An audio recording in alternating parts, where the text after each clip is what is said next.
Hey, pre-notification gang.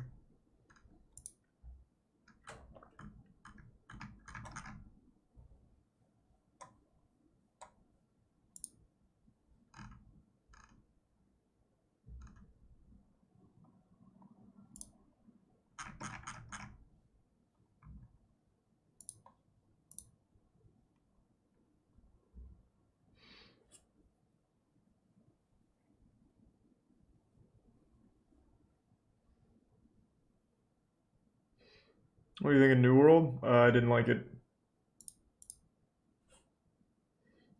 Only played for 3 hours, but yeah, I didn't have any fun.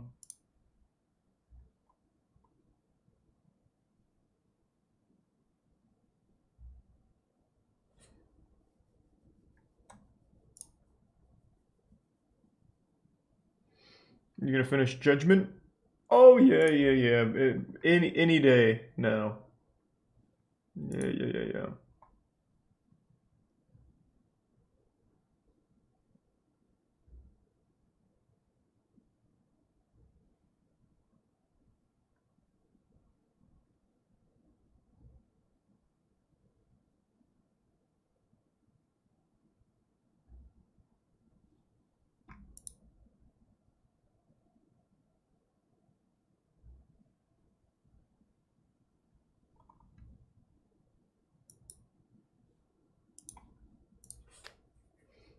Just a YouTube night. Nothing too wild or wacky.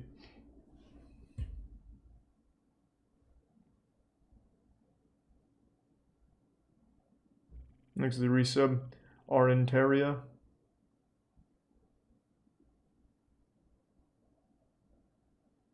Martin Shkreli got out of prison. How? Wasn't he like jailed for like 20 years? Next to tier 1 ISR. And the gift sub Necrob.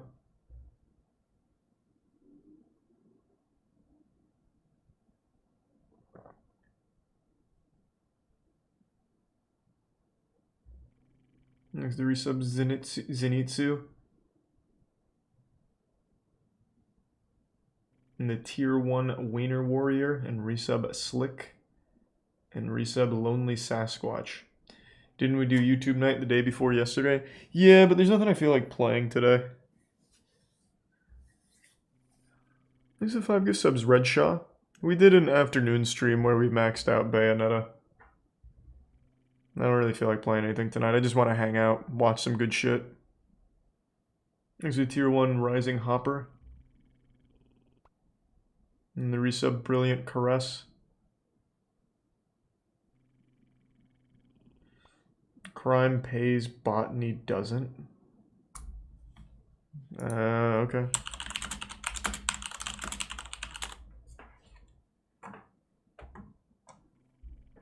It's a whole channel. What am I looking for? iRec 116.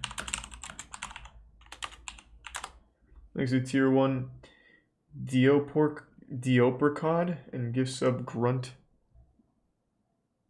Is this just actual botany? Why are you recommending this? What are you doing? Coyote is gonna fuck you up. Or maybe not. I don't really know how coyotes operate. Maybe they're not very tough at that age. Next to the resub Boss Patrol and give sub Turbo and resub Jaclellan and the bits Psych, Nicholas, Uncle Bingus, and Knife. Next to the bits. ODST was fine. It wasn't like my favorite Halo game or anything. Thanks to the resub. Messy.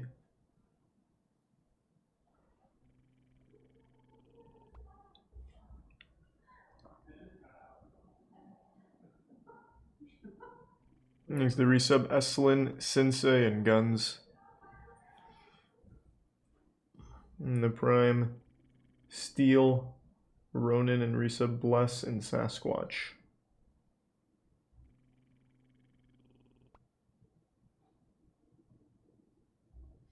And the resub Mimikyu's Revenge. And the resub Yusuke. Do you know Hard Rock Nick? Yeah.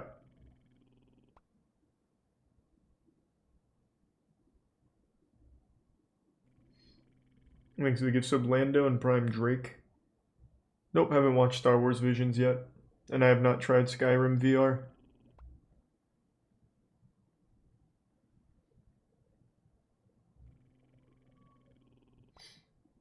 Thanks to the resub JPuff.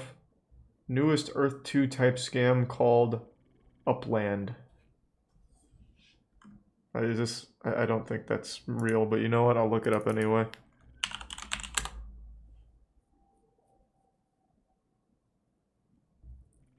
Make money playing games on your phone or PC. That does sound like a scam. You can't make money playing games. There's not a whole lot about this.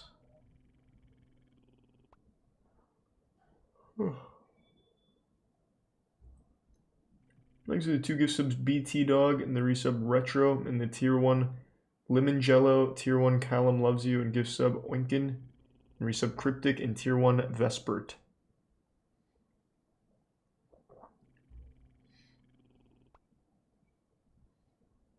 No Lake Nyo's incident.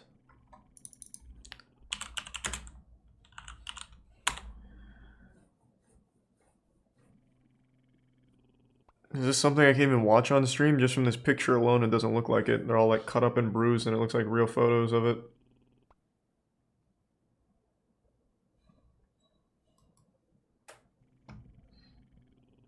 Thanks to the resub KTV.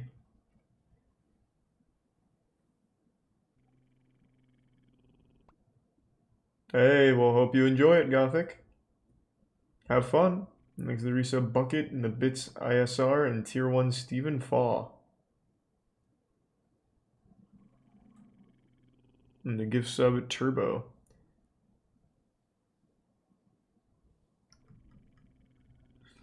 And the resub Seagull and V Senpai. The tier 1 Tonk Lord.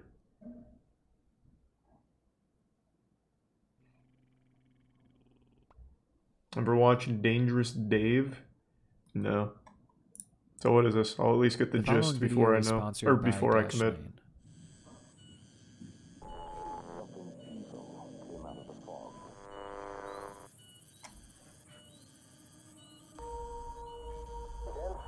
There's the Prime Masonator.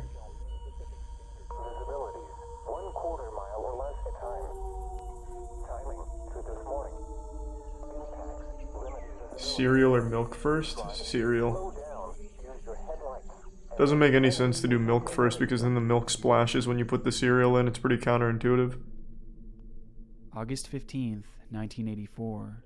Night falls on Lake Manaon, a serene, quiet body of water in Cameroon, Africa.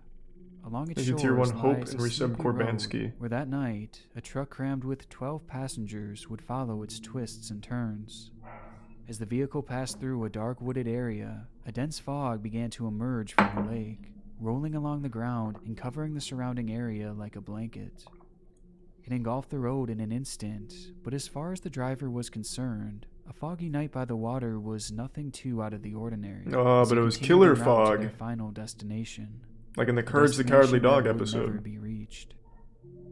Moments following the emergence of this heavy fog, the engine within the vehicle began to sputter, before shutting down completely. No, I haven't seen that slowing siren. the crippled vehicle to a stop.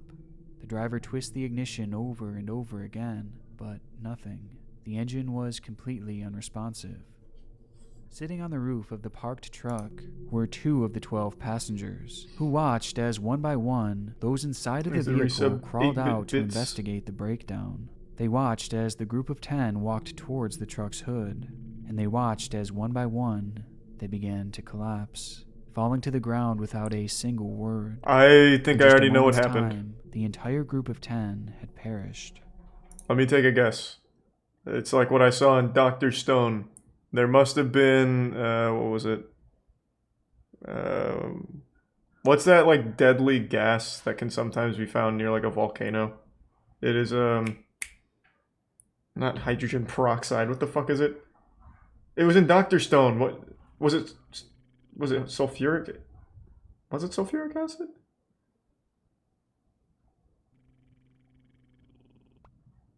Oh, okay. So it was sulfur then, yeah. Hey, Socks. Hydrogen sulfide. Maybe that's what I'm thinking of. But yeah, that's my guess. I don't know if I really want to watch 20 minutes of it because I'm pretty sure that's the only explanation is that nearby there was like that gas blowing through, so it wasn't actually mist, it was that gas. Or at least As the one of passengers on the those. roof looked on in horror, they Thanks for began some to witness crazy the cattle Saxon and gives other some lore and livestock clef. shriek in agony before falling to the ground as well. Even the bugs dropped from the sky, as on a night where you would typically hear the sound of a million insects, it instead grew deathly silent. That day, 37 people in total would lose their lives, Yep, with hundreds of 100%. livestock suffering the same mysterious fate. Thanks for some sappy. It was a disaster Long that dark, happened maybe. in an instant, but to most of the outside world, it didn't happen at all. Left baffled, Cameroon authorities had no explanation to this sudden loss of life, leading to the event almost immediately being covered up. Since I already know what happened, it's not really worth going through, but I am curious what it was. Let's see. Did I hit it right on the head? Was it the, like, sulfur? Not sulfur. It was a limnic eruption at Lake Nyos. Killed 1,700 people. The eruption triggered the sudden release of about 100 to 300,000 tons of carbon dioxide. Oh. It was just a fucking ton of CO2. I thought it was going to be that gas from Dr. Stone. I mean, it's not from Dr. Stone, it's real gas. Like, it's a real thing.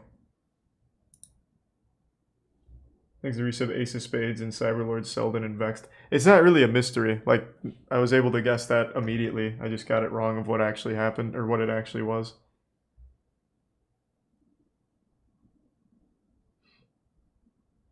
It's limnic caused by limnic eruptions. Yep, just read that.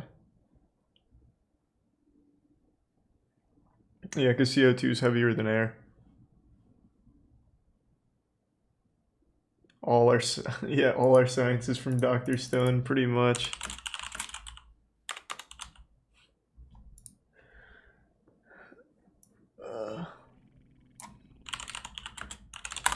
Dr. Stone invented science.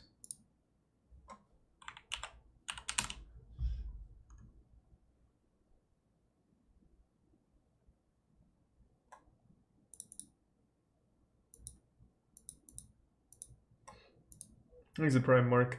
They're lying to you. It was 5G radiation. Oh, that'd be huge, imagine. Thanks to some Clef and Loremaster. They had actually installed a 5G tower.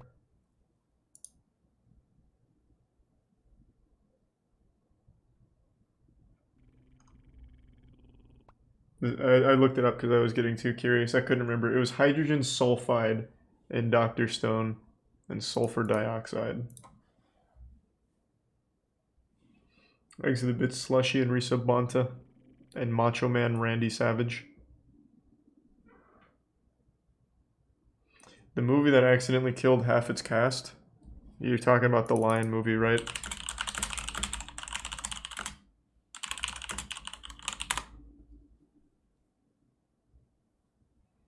(1956) film The Conqueror. Never heard of it. The story of the 1956 film The Conqueror is among the most shameful in the history of Hollywood. The big-budget would-be blockbuster featured an epically miscast John Wayne as a 13th century Mongol warlord Genghis Khan. Genghis It's not just Khan, like let's Genghis Khan go. had a southern drawl. No, that's bad enough. The worst part is The Conqueror nearly killed half its cast. One of the last films produced by the famously eccentric businessman Howard Hughes, Whoa. The Conqueror was a critical laughingstock and a commercial failure. In his later years, Hughes reportedly bought up every print of the film he could Thanks, find Yusuf and Jelly. obsessively watched it nearly every evening in his private screening room. Why? Some speculate it was out of guilt over the decision to film The Conqueror in a nuclear fallout zone. Yes, it's true. The holy Conqueror was fuck. filmed on location outside the dusty, sleepy town of St. George, Utah, which lay about 100 miles downwind of the Wait, US that's government's incredible. nuclear test zone. In 1953 alone, the government ran 11 nuclear tests there, assuring the residents of St. George that there was no danger from the radiation. He's the They were prime wrong. Between 1954, when The Conqueror filmed in St. George, and 1981, no fewer than 91 of the production's 220 cast and crew contracted some type of cancer. and that number doesn't include incidents of cancer among family members who also spent the summer on the set. At the time, it was thought the location was safe, so even Wayne himself brought his sons Patrick and Michael for an extended visit. Both later developed cancer. At one point, a Holy Geiger counter was brought shit. to the set, but it gave off so much noise that Wayne assumed it was malfunctioning. But it wasn't, and the cast and crew soon began to suffer the effects. Wayne's co-star, Pedro Armendariz, developed kidney cancer in 1960 and took his own life in 1963 after being given a terminal diagnosis. That same year, director Dick Powell succumbed to cancerous lymphoma. Oh Another my of Wayne's God. co-stars, veteran stage and screen actress and four-time Academy Award nominee Agnes Moorehead, passed away from uterine cancer in 1972. And Khan's love interest, Susan Haywood, died of pneumonia brought on from complications due to brain cancer in 1975. As for Wayne, he received a diagnosis of lung cancer in 1964. After having one of his lungs and 4 ribs removed, he was declared cancer-free and went on to star in several more classic films, Thanks to the prize, including The Brett. Green Berets Use of and True weaponized Grit. and jazzin'. His final role in the 1976 western The Shootist was an eerie harbinger of things to come. He portrayed an aging gunfighter who engages in one last campaign for frontier justice after being told that his painful death from cancer is imminent. During a routine gallbladder removal in 1979, surgeons found a malignant tumor which forced them to remove the Duke's stomach. Wayne died 6 months later. All told, 46 people who worked on the Conqueror died from cancer or related illnesses, and they weren't alone. A subsequent study concluded that as many as 11,000 Americans, a figure which some believe to be ridiculously conservative, lost their lives as a result of Cold War-era some nuclear fungus? testing. Since 1990, a fund established by Congress has paid out $2 billion to residents of the very fallout area where the Conqueror was filmed, an area which includes Oh St. my George, in God. which cancer rates remain abnormally high. In 2015, St. George resident and activist Michelle Thomas, a cancer survivor whose mother died from the disease, told The Guardian, "It's gone into our DNA. I've lost count of the friends I've buried. I'm not patriotic. My government lied to me. You have to forgive me if I don't give a shit about John Wayne. They rewrote my DNA. They rewrote my Well, life." John By Wayne all didn't accounts, do it. Hughes considered his choice of location for the Conqueror shoot to be the worst mistake of his life. To his credit, though, it should be noted that before selecting St. George as a location, he was worried about the possibility of radiation danger from the testing. So he asked the government's Atomic Energy Commission for advice. Their answer? They told him it would be perfectly safe. Check out one of our newest videos right That's here. actually Plus, fucking nuts. Holy shit. Thanks to resub Dolan and Leica in the Prime Thug.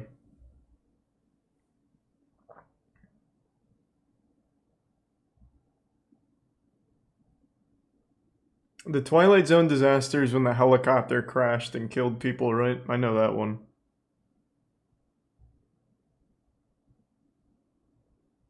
Hey, Red.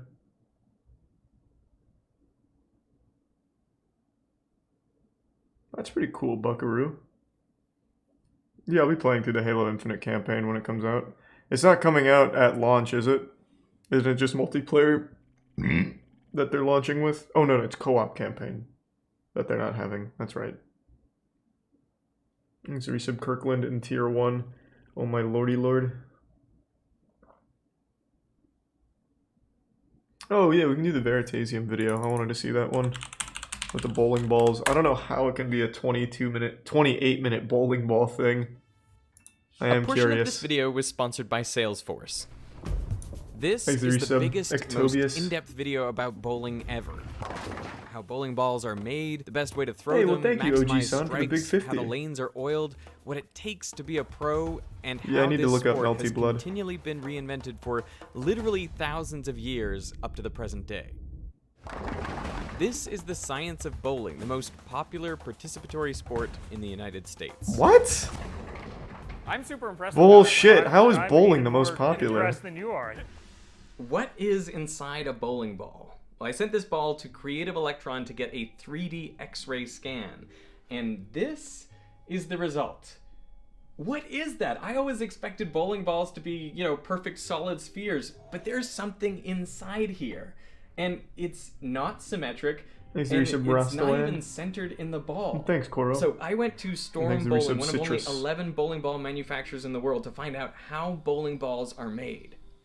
Yeah, basically when we make bowling balls, we always start in the center, and the center part of the bowling ball is the weight block. And as you can see, this is an example of an asymmetrical shape weight block.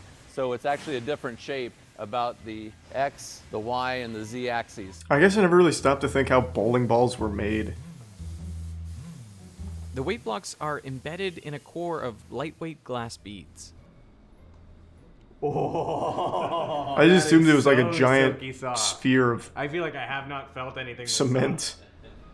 What's the difference in density between this sort of filler material and this core? It's quite a bit, about 2.5 to 3 times more dense in the inner weight block than it is in the core material. Oh, some are.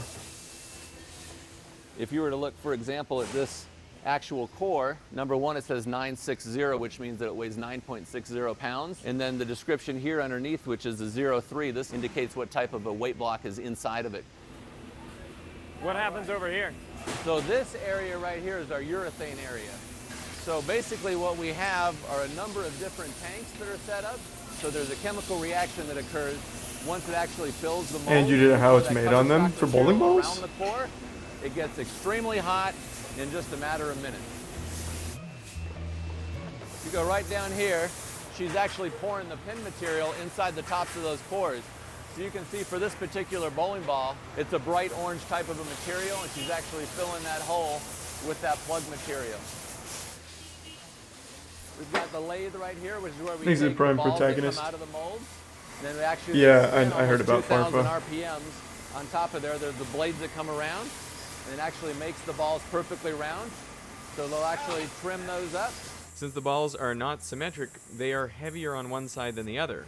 And you can see there the last 4 or 5 pumps of air, Is it where resub, it actually Andrew? floats the air, then it stops and pauses, that the ball has completely settled. And then basically a needle will I would have come out never from the thought bottom they'd make part, every bowling and ball all of a by sudden hand. it'll Well, shoot not up, by hand, and it'll be but where like the having center of so gravity much is. on-hand work done. When it comes right off the lathe, right here, it is extremely porous and very, very dull, and there's a ton of friction between the ball and the lathe at this point. So every ball from right here will be smoothed up.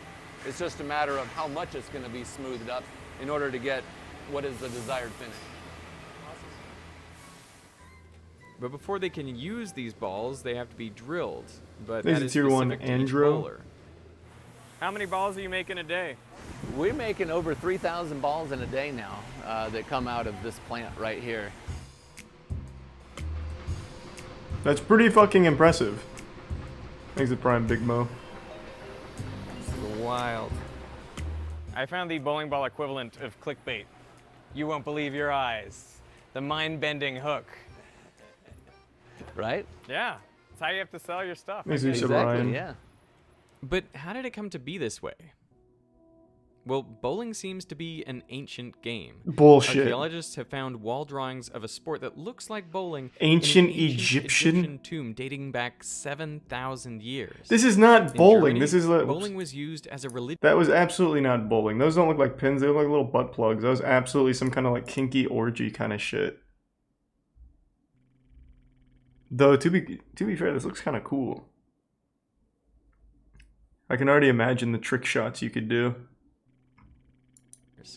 In Germany, bowling was used as a religious ritual. I can't imagine it Pins actually be ancient represented Egyptian. your sins, so you were a Use good tier 1 Christian dirty if you could laundry knock and them tier all 1 down. guac. Martin Luther There's himself Donnie. was apparently a bowling fanatic and fixed the number of pins at 9.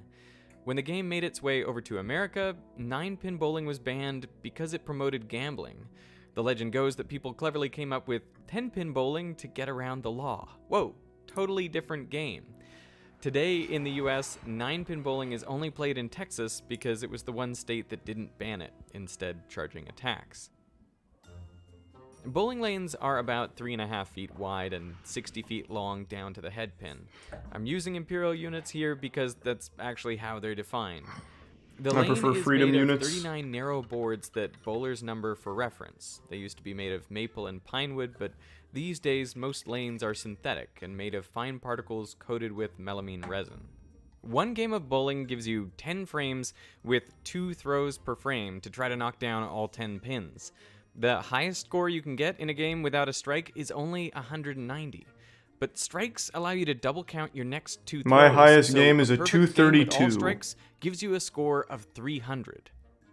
If you're anything like me, the whole game is just trying to throw the ball as straight as you can down the Bowling middle is of the not lane, dumb. hit the head It's pin, fucking and try to great. take as many other pins down with it as possible. Do you want to give me any tips? Or I've watched LeBron bowl. He's It a won't be prime worse than chili. him. you say that now. See, that's what I would normally do. And I would normally be like reasonably happy with a shot like that. That But was for garbage. Pro bowlers Holy like Pete fuck. Weber or Chris Barnes, For a perfect game. Pete Weber's the the best. game is different. Who do you not think just you because are? they're I way better am. than me.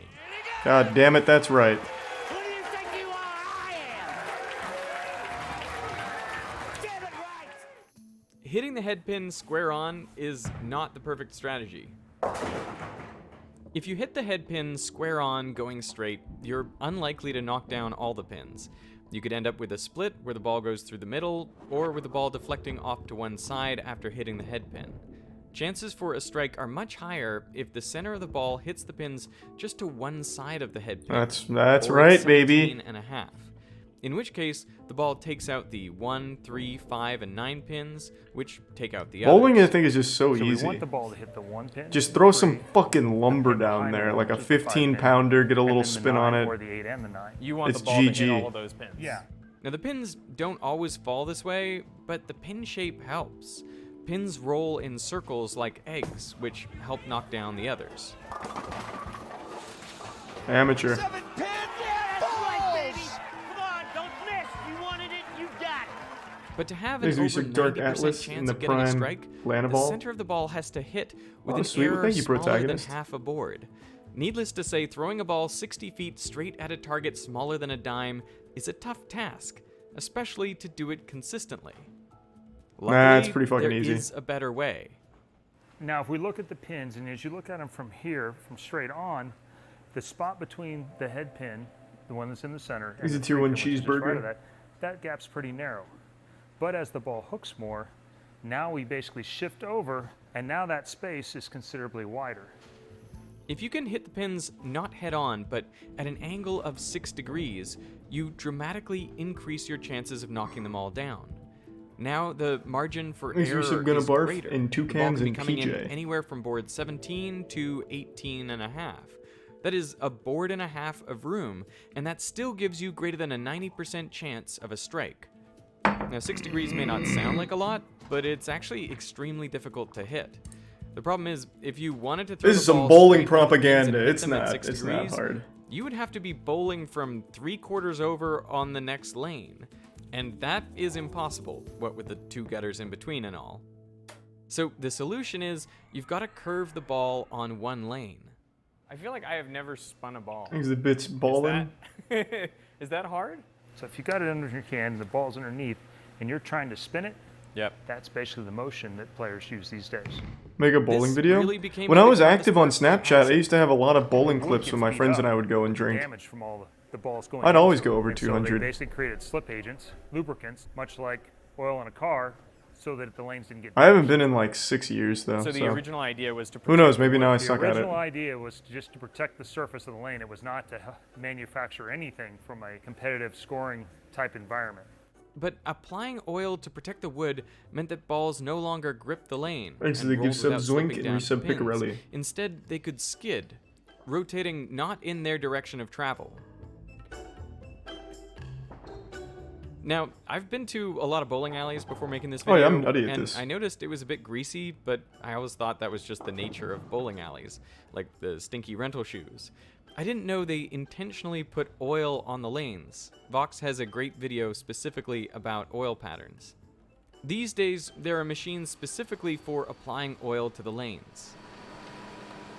And then as proprietors went, well, yeah, it does make the ball skid. Well, if I put more in the middle than the outside, well, my bowlers bowl a little bit better and they're happier. Thanks to the And then gift as sub Super technology Goat. advances, like everything does, now we have $30,000 lane machines that can put a specific amount of oil on each board. They work kind of like The dot resub- matrix printers. and the They resub can super lay goat. the oil on with varying degrees of thickness across the lane and extend the oil pattern different distances.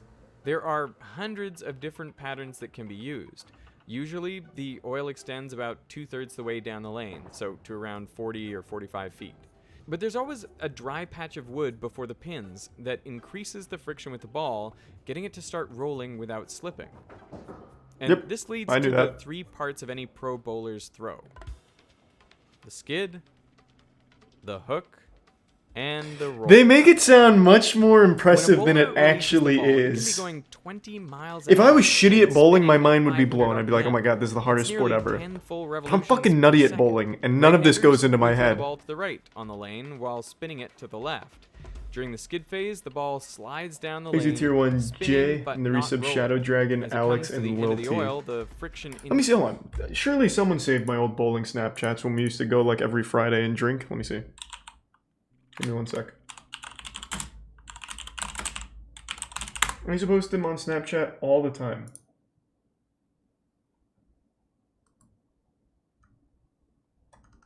My record was 8 strikes in a row. And it would have been 9 too if I didn't get fucking robbed on the, what was it, like the 4th frame or something? Where would I find my old Snapchats? Would someone have put them on YouTube maybe? I know some people have my old Snapchats there, but I don't know about the bowling ones. Let's see.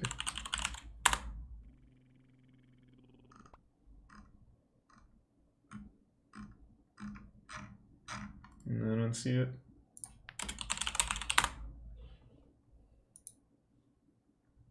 Thanks to the resub Anubis, Mark, and Vincent. Yeah, I could just go bowling and film it, I guess. I don't think it'd be a good video, though. I'd probably just film and then post it on, like, Huge Charles' channel or something. Because I'm just, like, actually good at bowling, so it's not really fun. It's more fun to be shitty at something. Thanks to the resub Trill. Increases, Maybe I'll do it the ball tomorrow. accelerates to the left. It hooks because of its spin. And the spin starts lining up with the direction There's a of pic of you travel getting a into 205 stage on 3. Reddit. Oh, I didn't check Reddit. Maybe it'd be on Reddit. 205 was on the lesser side of things. I could consistently get 210 and above. But I could never really go over 232. To go over 232, you needed like a pretty close to perfect game. That 232 was my 8 strikes in a row game. Let's see. What did you type in to find that pic of the 205? Thanks, Resub Armada.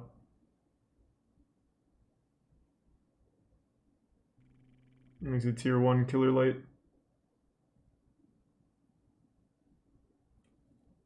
Homemade bowling with dildo pins would be pretty cool. Thanks, the resub Squeaker. Charlie is a god at bowling. Okay.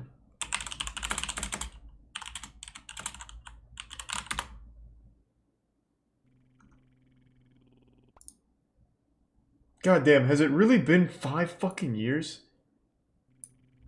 And they didn't get any of my old videos? Obviously I was poopy. I think Andrew was Wiener. I don't remember who No Wiener was. But yeah, I mean, I was able to get absolutely nuts at bowling. Like, look at this game. Like, just take a look at this game. There's only one open frame. Frame 8 is my only open frame. Everything else is a strike or a spare. And it's a 205. So to get like a 300 or over 250 is a disgusting game.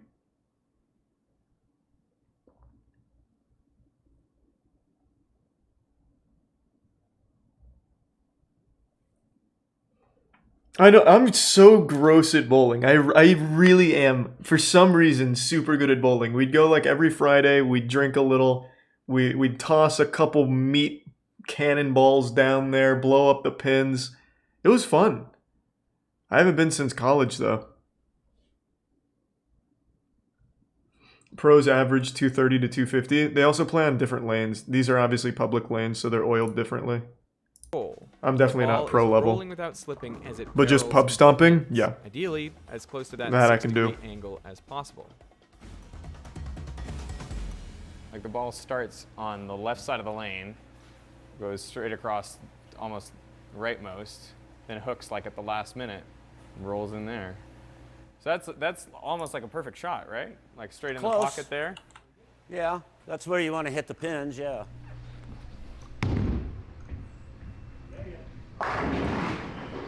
My very first game, it was ABC back then, American Bowling Congress. I filled out 1v1 the Mr. application Beast to bowl, bowling. and that's what we Ooh, had.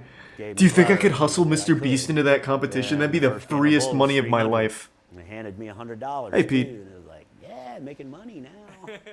Actually, my first, my sixth, my ninth, my 13th, 17th, 20th were all 300 games. I had like 7 or 8 300s in my first year of men's league. God How do you damn. explain that? To shoot 300, you have to get lucky somewhere along the line. Not true. Or you can just be good like me. Though I've never got a 300. Like that. It came in to hit the 1-3-5-9. And that's what we call the perfect shot.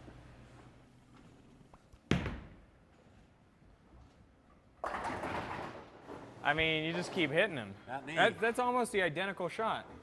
Very Look close, at that. yeah. That yellow and the purple, they're almost exactly Thanks to on top resub of each Snoo other. Snoo, and the Prime Oh, it just goes a Zelfinium, little and straight. resub Armpit one, and Burial, the purple one and was Wick, just a and Tier little 1 bit higher Aria, on and the the resub head pin. Enchilada. Yep. But it still hit the 1, 3, and the 5, and the 9. Can't get much better. This type of throw is only possible because of the oil. If you try to throw a ball the same way on an unoiled lane, Oh no. it just doesn't work. Can I actually ask you to bowl like you normally would, but on the dry lane? All of a sudden, Pete's I know gonna it's lose the crazy. ability to I bowl just wanna see forever. what like a normal shot would look like if there You're was scaring no him. oil there. No oil, it's going to hit the lane and go in the left gutter. That's what I want to see. All right. You're gonna throw it just like it's a Don't do regular it, Pete. Yeah. It's like in Space Jam. It's gonna sap all of your ability out. Now he sucks. Well, yeah, there's no oil on the lane, so the ball can't get down. As soon as it hits the lane, it's going to start hooking. You know, 'cause Thanks to if Tier you 1 do Snorlax this, and resub who's going to want to bowl on Mythala. this? So they want the oil. Yeah, we need the oil. What do you mean, Mago? If we didn't have You oil, paint? this is what it would be. And I just pulled up nobody'd one of have my fun. scores. I'm unironically gross at bowling. This is Well, not bowling fun. sucks. We don't want to do this. For pro bowlers, the oil on the lane is a key part of the game. Oh, wow. Wow, hey. Do you like look at the oil? Or are you trying to scope it out, or are you just kind of guessing? I usually don't look at the oil. I let my ball be the guide. You know, I know some guys that are, you know, they get down like this and they're looking. Damn, he's flexible. He's nimble. You know, Goddamn. they're seeing the same thing I do when I sit down and I go like that. Nothing. I see absolutely nothing. Whether you can see Amateur. it or not, figuring out the condition of oil on the lane can make the difference between a strike and a miss. As the game wears on, the bowling balls move the oil around, pushing it further down the lane and stripping it off the most common paths.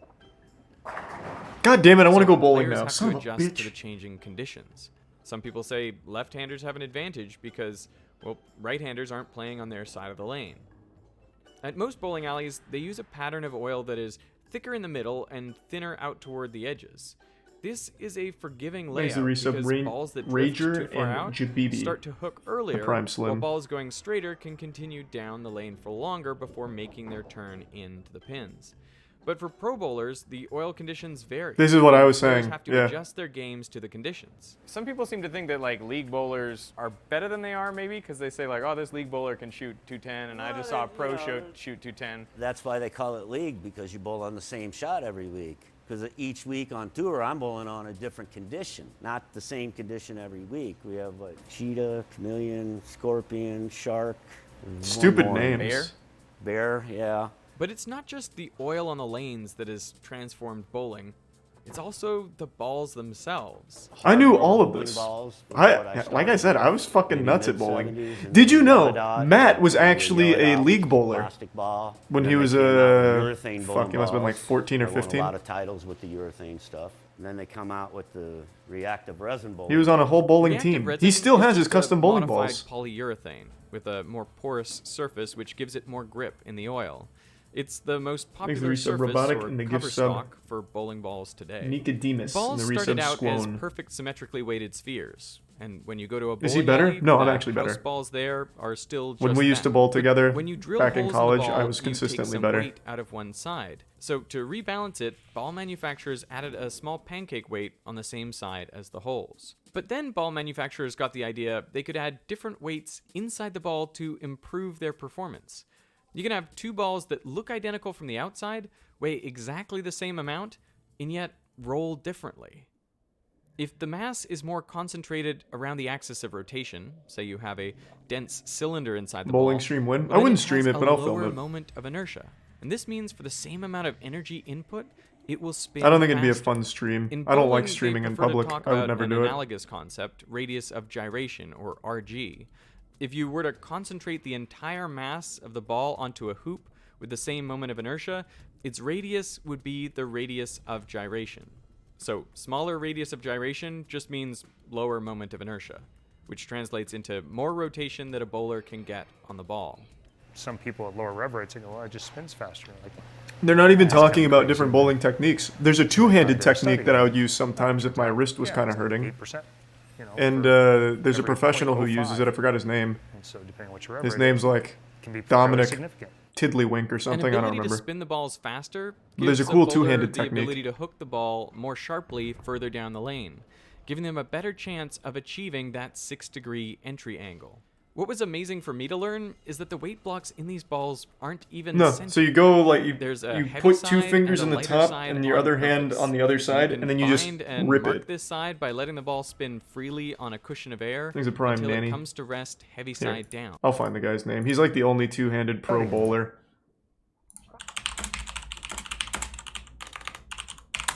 He's pretty good too. Yeah, there he is, Belmonte. It's not this guy, but this guy looks fucking awesome. He looks like a character I would have created in Skate 3. It's the other guy that he's playing against. That's him. I like it a lot. They showed me a great demonstration of He's how the the prime position of serene, the the center of resub gravity can Shrikery. affect the movement of the ball. When the center of mass is on the left side of the ball, it pulls in the same direction as the spin, helping the ball hook to the left into the pins. Same Is the exact resub ball, Nihao? same numbers, just different static imbalance, basically. But here is Whatever, a flipped nerd. bowling ball. Just let me The throw center of something mass heavy is down on there. The right. Now the ball starts to hook into the left, but at the end something weird happens. No. The center of mass pulls it over to the right. Is the resub This silver? effect is only really noticeable when the ball is thrown slowly. These days, there are tons of different weight blocks that go inside bowling balls, and they can be grouped into two categories. Could you bowl at 200 right symmetric now? and I don't know. I asymmetric. haven't been in 6 years For or all these 5 weight years. blocks, the minimum moment of inertia, or in bowling I terms, think I the could. smallest RG axis, is identified by a pin, which is visible on the outside of the ball. It will Bowling spin isn't most something you just easily forget about how this to do. axis. For the symmetric weight blocks, the ball doesn't change as you rotate it about Is this there axis. some mid-koi and tier 1 the notch maximum moment of inertia notch Volk? is rotating about any axis that passes through the I have no idea, equator minus. of the ball. I certainly didn't expect bowling balls to have asymmetric cores. Thanks for 5 gift but subs, it Mac. turns out Good to what see you look again. like Hope you're doing perfect well. spheres actually have 3 different principal axes of rotation: minimum moment of inertia, maximum moment of inertia, and intermediate moment of inertia. So this right here is our dart code. This is one of our asymmetric balls that has a rad4 core in it. So this has a preferred spin. Whatever that means. All right, give me Now the what we're gonna dart do now is core. We're going to put it on the determinator. You know what? and show how it actually will I'll spin. start the Moist No Esports matter how Bowling we League, position it on there. and it'll just be me and Matt. So you spin them up on this machine until I'm they the Moist settle into Esports a way poker they like player to and spin, bowler. what the bowlers call their preferred spin axis, or PSA. But why would you want a ball to be an asymmetric top? Well, professional bowlers drill their balls so that at launch, the axis of rotation is somewhere between the minimum and maximum moment of inertia. I just use house And balls. as a result, None of this as matters the ball to me. goes down the lane spinning, it precesses like a gyroscope. The axis of Thanks for your rotation brave booty and rotates misfit. around, causing the point of contact between the Oh, ball sweet. Well, and thanks, the lane John. to change. Hope everything's alright. This precession means that different parts of the ball contact the lane. And you can see this when the ball comes back by the spread out lines of What oil on the poundage ball do pro surface. bowlers use? Bowlers call this track flare. Does and anyone it's know? I don't desirable remember. because it means once the ball hits the unoiled He's a part prime of the Michael. lane, it gets traction faster and hooks more 14 to dramatically back 16? the Okay. pins. This is I what use asymmetric 16 cores are exclusively. used for. They have larger differences 15 between to their 16. moments of 16 if inertia the in bowling different alley has it. axes, or what bowlers call RG differential, which makes the ball precess. If you spin a ball around its minimum or maximum That's the moment of secret. inertia, As long as it's it heavy, you'll precesses just blow that less, shit and up. There's much less flare, meaning oil builds up on one part of the ball. This reduces the friction over the dry part of the lane, so the ball hooks less. See the oil there very faintly, but it's pretty much next to the Thanks, there's some finger, Nubinator. right next to the thumb, and it just continues. I know Kenny to Spinny. be right Can't that click way, links, but I know all it. the way around the ball. But Thanks for how some important Gavin and are Dylan. each of these factors in actually getting the best shot? Well, the U.S. Bowling Congress, or USBC, the governing body that sets all rules and regulations for U.S. bowling, they did a landmark study in 2008 trying Thanks, to give some tease Callum. out the most significant factors that affect ball motion. In order to determine the impact of each factor, they had to make sure the throws were identical. So they turned to Harry. At the time, Harry! the most consistent bowler in the world. He is a robot. Oh. Bowling robots are designed to be able to throw hundreds of identical shots. Imagine being In a fact, the robot that can Earl, only bowl. Harry's successor in 2011, actually lost to Chris Barnes when he debuted, in part because his throws were so consistent. He wore away the oil in a single part of the lane, so his shots hooked too much. The people managing him did their best to adjust to the oil conditions, but few people are Chris Barnes. The USBC ball motion study Thanks, used Recent Harry to Dark throw Puppy. thousands of shots with different bowling balls, and they found that the center of gravity affected the ball motion relatively little, around the same level as environmental factors like room temperature or humidity. RG and RG differential, essentially the moment of inertia and difference Thanks, between Recent maximum Ethan. and minimum moments of inertia, that affected the ball motion significantly more.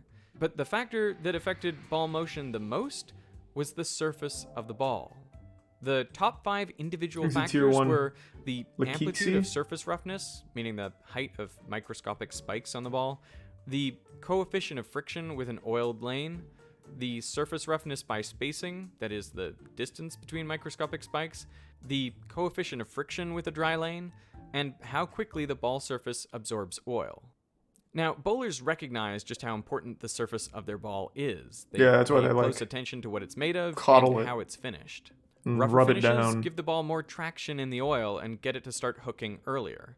This is useful for long oil patterns and slower Thanks, axis Recent rotation. Smeg Magician. Sometimes maybe I'll go to a little more sanded ball or a little more ball with surface to get it into a roll quicker for me because they use a lot of oil. These two shots are thrown identically. The only difference is the ball on the left has a rougher surface. Rough surfaces act like winter tires, helping to dig into the oil and give the ball traction. They also act as badly as winter tires on a clean road on a totally dry lane. They actually have less friction because their rougher exteriors mean that less surface area is touching the lane. These pro bowlers are You can pretentious. get many I mean, they've different levels mastered the of sport. smoothness up to a near They mirror just shine. they're knowledgeable. I This wouldn't is say better it's for pretentious. short oil They're patterns just to prevent knowledgeable. the ball hooking too much too early. Ultimately, pro bowlers carry many different balls to each competition. I'm not afraid to change balls in the middle of a game. If I go to a game and I've got like 8 spare, all right, it's time to change balls. Yeah. So now I got to find the right ball to get Thanks, down Recent the Merch lane House. again and find the pocket, which usually I have a pretty good idea. So they select their ball a little like a golfer selects their club to suit the conditions. But does all this tech actually make people better bowlers? Nope. Well, over the last 20 years, average scores have increased by more than 5 points. Plus, the number of perfect 300 games bowled per year per 1,000 bowlers has increased dramatically since the 1980s. This graph shows the That's a year fucking over lie. year. I don't believe it. In 1976, It's wrong. soaker balls, balls chemically softened to absorb oil and hook more, were banned, and there was a dip in perfect games. What? But the same year, a new rubber ball was introduced, the Brunswick LT48, Thanks, Prime. and more 300s Revenge. were hit in the years that followed. In 1991, reactive resin balls were introduced, and there was another significant jump. Now, obviously, there were other improvements in equipment and natural variability, but some of the big changes do correlate with the introduction of new ball technology. So, yes, the wild bowling ball I technology think it's not the technology, anything it's to do just with us surface, being significantly stronger. affect ball motion We throw heavy and your objects bowling ball. faster now. But ball motion is likely minutely affected by hundreds of other factors. Even the color of the ball can have a small impact. A USBC study in 2016 found that different pigments absorb oil at different rates. Bowling is the sport of reinvention. It goes back to ancient Egypt, but has transformed many times. Now, when you get up to throw a single There's the shot, you have to resub think about Ninja and the Lurks. oil pattern on the lane, the stage of the game and how the pattern has shifted, the weight block in your ball, whether you want symmetric or asymmetric, which axis you'll spin it about to affect precession, where the center of mass is to pull the ball to the left or the right, where the cover stock is made of, and whether it's rough or smooth, all to make a shot that skids, hooks, and rolls to the pins between boards 17 and 18.5 at as close to a 6-degree angle as you can muster. Now do that again 12 times in a row, and you have a perfect game. Fuck yeah. Well, I want to go bowling. I don't know if that was like the point of the video, but I definitely want to get back out there on the lanes. Is that the only picture from my old Snapchat? No one saved any of the videos or anything? I'm actually fucking offended.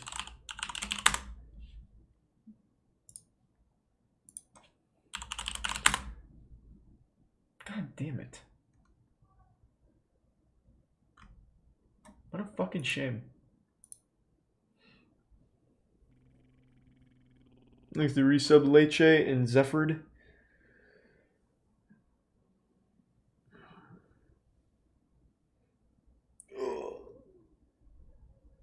There's a new Slap Mountain. I can't decide if I want to watch it tonight or not.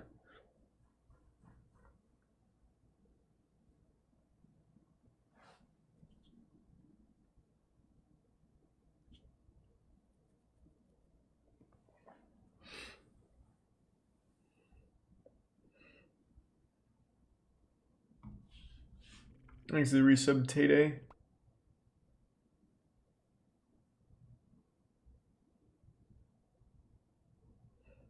Stupid horror YouTube videos. I love shitty horror. Do you have a suggestion? Actually, just save it for a second. Let me go to the bathroom real quick. I'll be right back.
I'm back. Thanks to you. Oh, I already said that.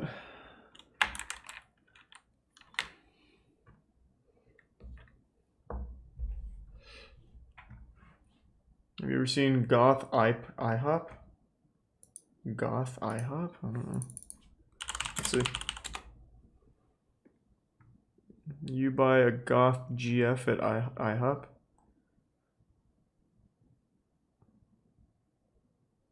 Is it like a machinima or something? There's the tier 1 Eins Aneth. And the tier 1 Alt Food Review.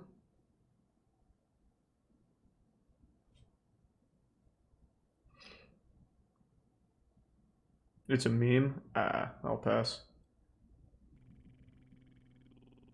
There's the Prime Fantasy True Horror Story Review. What?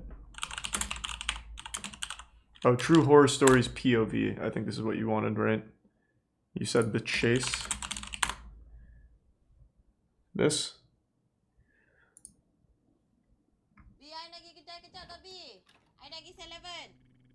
Is your sub Zakashi? Allah, kucing keluar lagi. Astagfirullah, degil lah.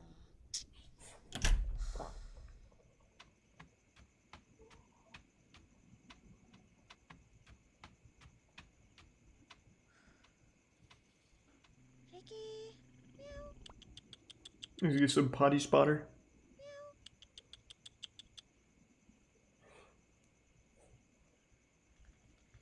Ricky, meow.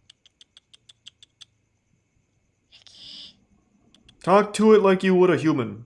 They like that. Say, Ricky, present yourself, please.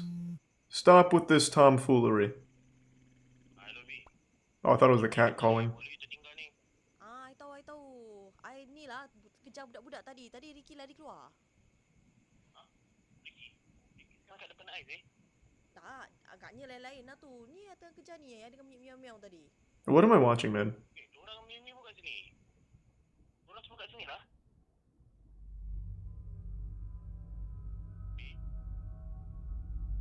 Oh my god. Holy shit. Ricky!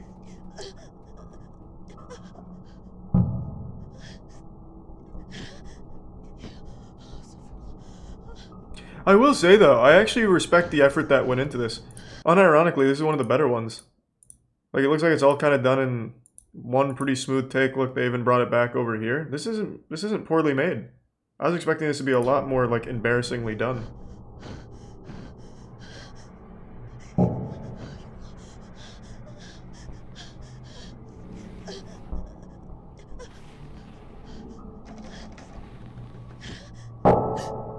No one blinks that fucking slow?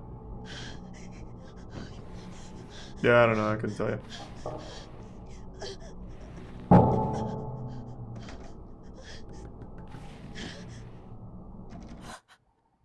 Oh god.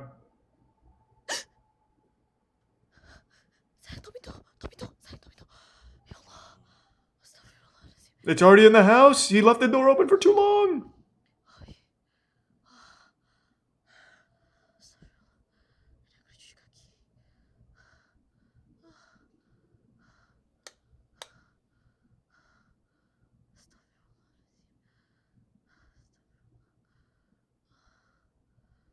All things considered, she's handling this very well. Oh, it's hiding in the shitter!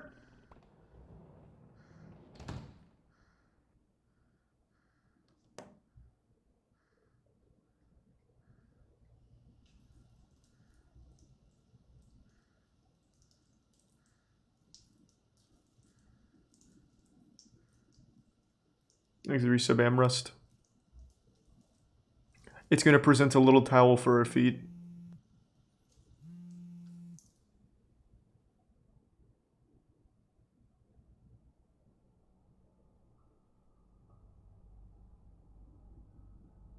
It wasn't the guy!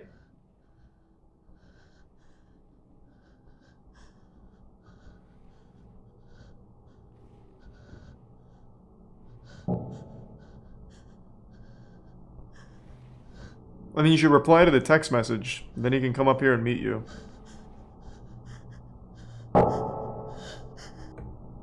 Makes the resub Fearless and Slamabang. Did it get her?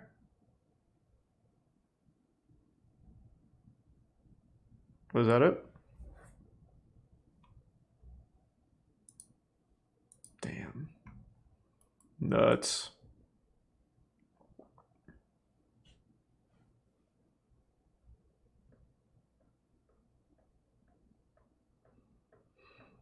The History of the World According to Ancient Aliens. My dad loves that show.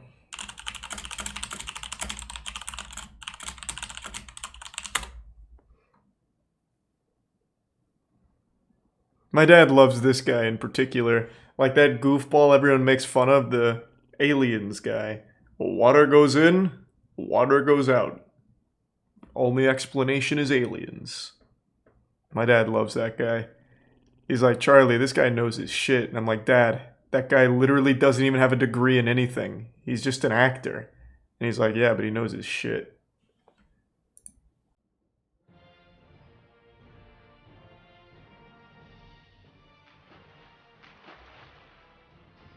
Thanks, Resub Costanza and Jack Slice.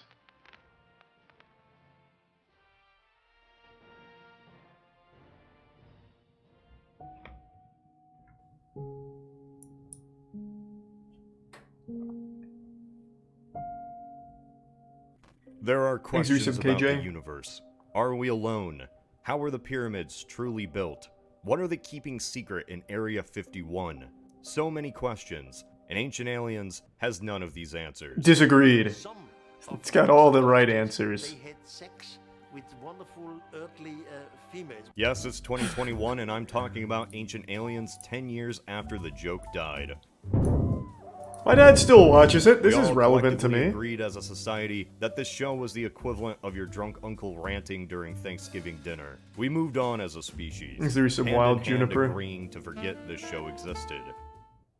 So how come it's still airing new episodes after 16 seasons? Who is still watching this? How does My this dad. have enough content to discuss aliens that are ancient for I think my almost dad is the only 200 one still episodes? watching this. And we all know the hot takes the series They're like catering the episodes to him. Ancient aliens. Like, hey Charles, I know you'll like this one. And sonic levitation technology help early humans build the ancient wonders of the world. Moses and the Israelites acquired a supernatural source of energy at Mount Sinai. They Thanks, did Resub so in a Asvi. way that was designed to tap into the Earth's natural energy.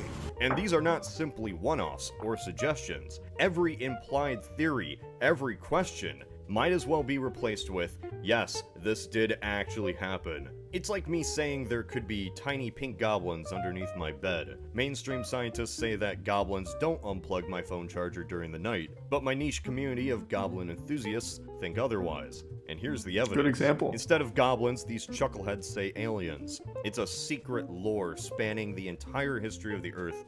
That Well, only some people these just aren't ready ancient for the astronaut truth. Theorists have uncovered. That's what I'm So getting is this here. forbidden knowledge He when couldn't handle it. summarized in a neat package? The real history that only these fantastic men have pieced together. I had to know, and I knew others needed to know as well.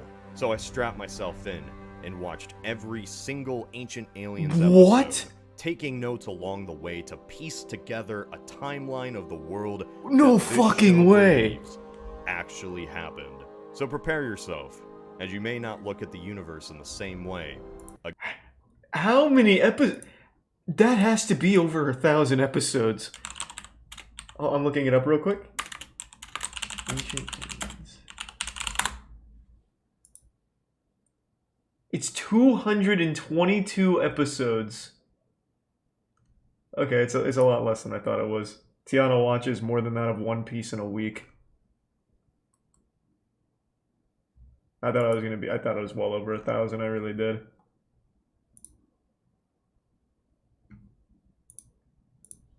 Again. There's the bitch You know, Ramon. despite watching every single episode, I still don't know how all of this started. And for that, we have Knowing Better, one of the first experts in this field. Ancient alien or ancient astronaut theory didn't really become a thing until Eric von Daniken's book, Chariots of the Gods, which came out in 1968. And it really took off after the documentary in 1970. While studying the Bible at his Christian boarding school, Daniken noticed that some of the prophet's heavenly visits could be misinterpretations of extraterrestrial encounters. With that in mind, he started looking at other mythologies. Rather quickly, he noticed that the Sumerians, Hindus, Chinese, and even the Aztecs had similar stories. And this alien intervention explained a lot about their culture. I think Why there's does every definitely life civilization out have there a flood somewhere. myth and tales about dragons and giants? I've Why never did they been all here, build though. pyramids? And how could these primitive people possibly know more about the stars than the Europeans? I'm not saying they learned it from aliens, but They must have learned it from somewhere. So now you know what we're dealing with. A very sane and reasonable alternative to mainstream history and science, and religion, and reason, is what a mainstream historian would say. But Thanks for here, Prime, Danny. we're all ancient astronaut theorists. So where to begin? It's simple. It all began 450,000 years ago. Aliens came across Earth and discovered Neanderthals, along with the other Homo species. Earth was the prized planet. Not only was it rich in resources such as water, but also with gold. Gold is valuable, you know? Yep, my And dad aliens always wanted talked it. about how But what aliens to want do? our gold. It's not like they traveled across dimensions. He made it sound like they were like leprechauns from space. Strip mine the planet. No, you silly livers. No! They have a better idea. Create an artificial slave species in their image. The first two humans were placed into what we would call the Garden of Eden, but really this was a genetic playground for the aliens. Yet not all was well. Some aliens wished to give humans intelligence, and this was interpreted as the snake in the garden.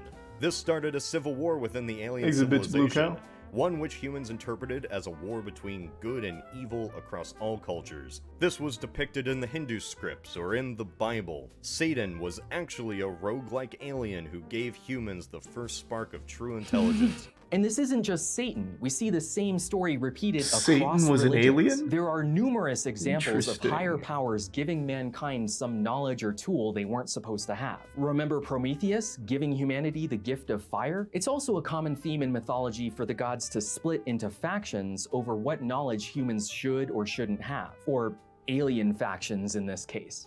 Humans were just left alone during this war and bred with other hominid species. This mixing with ape genes was the I hope you're doing well, original Alex. sin That's great to of hear. the human race. And aliens Thank you. struck early humanity down in punishment. The other hominids were destroyed as the aliens decided to wipe out the world of impure human species, which was also known as the Great Flood. Noah, being half alien, was deemed worthy to continue the human species by the aliens, bringing 2 of every animal in a spaceship to survive until the destruction was over. Pretty good deal. After this, humanity was restarted in ancient Sumeria, where the first civilization was built. It was here that the aliens ruled as god kings, either instructing kings to rule by their Is it hand Tier 1 Shadow or Ninja? outright ruling themselves. The humans had no capacity to understand what they were witnessing. The technology was just so advanced, outside of their comprehension, they could only describe such alien feats as the power of gods. Humans were created as a slave race. Even though they had intelligence, they had no control of themselves. Every invention, every single action taken in the growth of civilization was taught by some great outside force. After this origin for humanity, mankind settled down into various civilizations across the world. We now have the ancient aliens' Age of Heroes. You know a mythology? You know a hero? It's all of them. Every tale of Hercules, Is an alien? Gilgamesh, Beowulf, Chinese dragon gods, and even Aztec Quetzalcoatl. It's all real. Your values may be shaken or destroyed. But that's okay. They should be. Ancient Aliens is a staunchly atheist show after all. It has no time for evidence that isn't based on science or logic. Is it possible by reaching this altered state of consciousness that evidence of extraterrestrial intervention in the construction and placement of these incredible structures to create a great flood? Humans simply couldn't understand All right, the I'm on technology they were board. seeing, and so they worshipped their alien overlords as gods. This logic transfers to every single religion. For the Greeks and Romans, they would be living on Mount Olympus. I just kinda wanna watch Zeus highlights of himself ancient was leader aliens of the now. aliens with his spaceship plopped on top of the mountain. His massive energy Is it weapon Tier 1 Bets misthought FR? of as a lightning bolt. Egyptian gods were alien experiments, and Egyptian pharaohs may have been aliens themselves. Look at that head. No refuting that. Even Yahweh, heaven, hell, angels, demons, it's all aliens. The aliens wouldn't stop right there though. This was the Age of Heroes after all. And what were the heroes of old mythology? Half man, half god. Poseidon fell in love with a beautiful human girl, and he made her pregnant. Aliens bred with human women. And yes, this That's does a beautiful include story. the Virgin Mary. Fucking hell. Aliens overrule all human societies across the ancient world, including Atlantis, which was a real place. Aliens come up from the ground in holes between dimensions, teaching humans how to build anything. Buildings, Thanks for stone some Jester. monuments, dirt mounds, and most Thank you for that, importantly, man. pyramids. But why? Why would an intergalactic I don't alien know, Eddie. civilization be interested in humans Thank you for the building bits. temples? Well, ancient astronaut theorists This is have Puma a few, Punku. That was many Puma Punku. theories. First, aliens wanted to prop humanity up, and the best way to improve them is to teach them how to build monuments, either by giving them the knowledge of how to do so, or building the monuments themselves. The second is for blood sacrifice. Why were so many ancient civilizations into sacrificing for their gods? It's simple. The gods told them to. They wanted human blood. The third is to have every monument on Earth be specifically built on areas of geomagnetic significance. As you see, the entire globe has a secret geomagnetic grid that, if harnessed, can be used by the aliens to either fuel their space empire or simply to travel across the globe faster. Yeah. Thanks a bits, jukebox. That might have been given to us by an alien. These brick and stone structures have the ability to manipulate magnetic fields and even gravity in such a way that it powers and Aliens very benefits well may have alien created anime. civilizations. Humans never I haven't seen actually enough built ancient aliens yet. anything of their own will. Humanity does not have the agency nor intelligence to do anything. Okay, humans did do things of their own free will. They just received occasional guidance from extraterrestrial powers to guide humanity on its path. A little intergalactic inspiration never hurt anybody. The wheel, aqueducts, smelting of steel for swords, even language itself, all were taught by aliens for reasons. Thanks to give Reasons Sublimin. outside our puny little minds. It's all Or part of the plan. After all, the Melangelo? creation and sexy times were over. The aliens were content in what they had done. They plopped Thanks for humans some into noodles the world and and left Hua. humans alone to continue on by themselves. Their extraterrestrial influence and monuments left to be misinterpreted by mainstream historians who believed ancient people could actually construct pyramids by themselves. Thus, the history of ancient aliens comes to an end. The ancient astronaut theory in a nutshell. Wait, there's how many more seasons? The first century comes around and Tier 1 aliens are Koro? still on Earth. Eventually, the old gods leave and the new gods arrive. The aliens have been meddling in the Middle East for some time. Jerusalem sees a lot of alien interference, like on the Temple Mount, which acts as a portal with aliens. And in this region of the world, it's going to be quite Well, then, important in the coming century. can we use it? But what changes this? Constantine saw a cross in the sky, and after winning a battle, Christianity was legalized in the empire. But was that really a cross? Oh, you know what it is. Aliens stay around to dabble and influence wherever they feel like. A There's city in some India is cosmic nuked and off the whoop map ass. by aliens. Mohammed's journey to Jerusalem was just a little thing for fun. Joan of Arc meets with an alien who gives her a sword and tells her to go defend France against the English. And for the English, King Arthur, who was a real human being, not only was able to pull the sword from the stone because of alien biometric technology, but he was even helped out by the Lady in the Lake, or Alien of the Lake, who handed him Excalibur, a high-tech alien weapon. Other than appearing as brief religious images, aliens didn't really Well do then. much on the record for about 1500 years, mostly just overseeing the great job humanity was doing with those Mongol invasions, the Viking raids, and the Black Plague. They just do little things throughout that time to continue altering humanity. The Black Plague in particular was engineered by an extraterrestrial we know as the Grim Reaper. In every depiction of the plague we can find, there's a Wow. cloaked figure floating above all the dying humans. This wasn't the Hey, angel thank you of for death. the raid again, This was an Jojo. I alien appreciate being. it. Thank you. Thanks to Tier It's 1 kind Bread of God like when and you're in a Resub Brad. City game and just Hope you had a wanna great stream, add some Jojo. natural disasters to mix stuff up. Thank That you was so much. until Da Vinci. That's right. He was the an alien. Renaissance, the resurgence of culture long No lost doubt. in Europe. Aliens did that, reintroducing technology or new technology directly into the head of Leonardo da Vinci and the great thinkers of the Renaissance. They gave him ideas of medicine, and even this tank thing that just so happens to look like something else. Christopher Columbus sees a glimpse of an alien ship while sailing to the New World, and we all know how influential the aliens were in the Americas. All the pre-Columbian civilizations of the Americas have been interacting with aliens for centuries. But we're not talking about America, we're talking about America. That's right, the founders knew aliens existed too. Jefferson, Washington, they all knew. They even put an intergalactic symbol of peace in Washington, D.C. to prove our alliance with our alien overlords.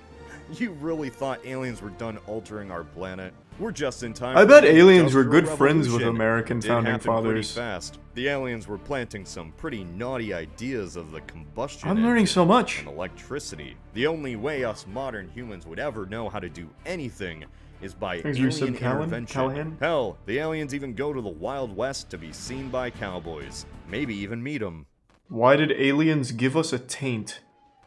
Yeah, that's a good question. Why did they give us a taint? Any educational content Doesn't serve a must purpose. occasionally require sponsors to keep the lights on. In one episode, it's sponsored by the hit 2011 film Cowboys and Aliens. One can only imagine what it's like to shamelessly promote a product while also theorizing outlandish history. Thank you, Context Dizzy, thank you.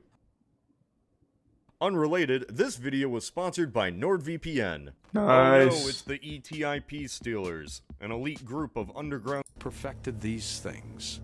Or is it Wow, those last 19 centuries sure were fun. I wonder what the next century will bring. Is it possible that the Nazis perfected these things? Or is it possible that the aliens look like Nazis? Oh! How bizarre would that be? That's a good Alright, point. I see where this is going. Interesting. Interesting. I think you get the shtick by now. Aliens did everything. Just everything. Thanks, Any Ugly important Mouse. influential thing that your average 7th grader would know about, the aliens did it. By the 20th century, they not only had met with Nazis and perhaps taught them to create a portal between time and space, but they also taught humans how to build nuclear weapons, even though they warned humans a decade later not to use nuclear weapons. Name any event, any situation, any person or place ever, and it was involved with aliens. The Spanish flu, aliens. Any US president, they all know. Antarctica has a hole in the middle of it that houses an alien civilization. Oh, I watched well, 16 let's just go seasons there. of this show, just for this bit. And you know what? It wasn't worth it. I wanted to uncover every wacky claim, Disagree. every bizarre take, and after pulling back that curtain, you know what I found? Nothing. The most generic idea you have of ancient aliens without watching a full season is that they claim anything and everything is involved with aliens. It just takes a history book or a religious book and scratches out key figures with aliens. Yeah, but they And that's the prove point. it. There's a reason why Ancient Aliens is still on the air after 16 seasons. All they have to do is simply look back on anything that has ever happened and simply copy-paste E.T. into the mix. You do this for 10 episodes a pop, and you never have to worry about content a day in your life. And even with literally everything at their fingertips, the entire series probably only focuses on like 30 claims.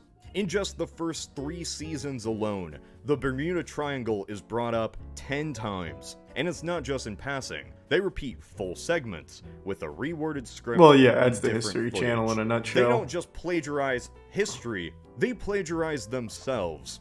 Okay, that's not fair. Ancient Aliens explores many different angles. Take the Ark of the Covenant. Was it a communications device so Moses could contact God? Was it a food or mana source? What about a bomb? The stories say it was radioactive. It could be any of these things, and we discuss those possibilities in multiple different Interesting. episodes. Oh, you're still here. Well, that's a little awkward. Okay, well, even with that said, that just sounds like an excuse to reuse old content. We just like to explore all of the possibilities for each topic. Ah, yes. Topics like gods and aliens, angels and aliens, aliens and monsters, aliens and sacred places, aliens and deadly cults, aliens, gods and heroes, aliens and the creation of man, the Viking gods, magic of the gods, the Satan conspiracy, aliens in the Lost Ark, faces of the gods, aliens and superheroes, and this is just up to season 10. Anything a god was ever said to do in any religious text, aliens did it. Which brings me to the ultimate core of why this show exists, and what the ancient astronaut theory really is. Ancient Aliens is not a history show using It's science fiction entertainment, elements. baby! It doesn't even take elements from science fiction. Ancient Aliens is a religion. Oh. Its gods are aliens. Aliens so powerful and influential they control the every whim of mortal man, and their great deeds cannot even be fathomed by us, except for a few enlightened individuals. And most importantly, denouncing any gods other than their own. All the gods that ever existed or were depicted were not simply a part of mythology. They were real physical beings, extraterrestrials. So Ancient Aliens goes through any religious text that has ever existed and reads it as literally as possible. Clearly, the gods do not exist as they were depicted, so the only other explanation would be alien contact. Ancient Aliens isn't just a I believe religion, it. It's creationism with extra steps. In fact, the only thing keeping it from really being creationism is saying dinosaurs and humans lived together. Oh, come on. Might ancient depictions of dinosaurs really be proof that humans and dinosaurs did, at one time, coexist? I've been saying that for years. It's about time someone blows the lid open. Thanks to Tier 1 Mr. Mao.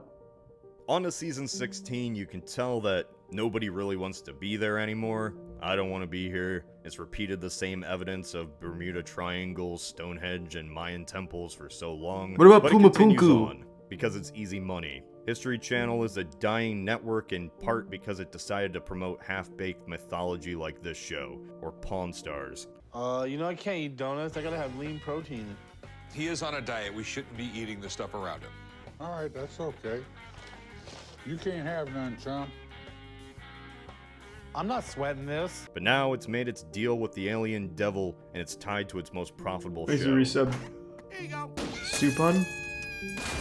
That's just mainstream history and archaeology closing your mind to the possibilities. Keep believing whatever it is they taught you in school. I'll keep knowing the truth. Alright, well, better wrap this up. Since Ancient Aliens, or the Ancient Astronaut Theory, is pretty much a religion, like any religion, it has to have a good end-of-the-world story, right? Oh boy, does it. It's just the apocalypse. The literal, biblical apocalypse. 4 horsemen, the battle between heaven and hell, Sam has to become the devil, but you know, the alien versions of that. 2 warring alien factions come to Earth to fight over the ultimate fate of the planet and mankind. The world is destroyed as all the calamities you can Why would ever they fight imagine over us? occur.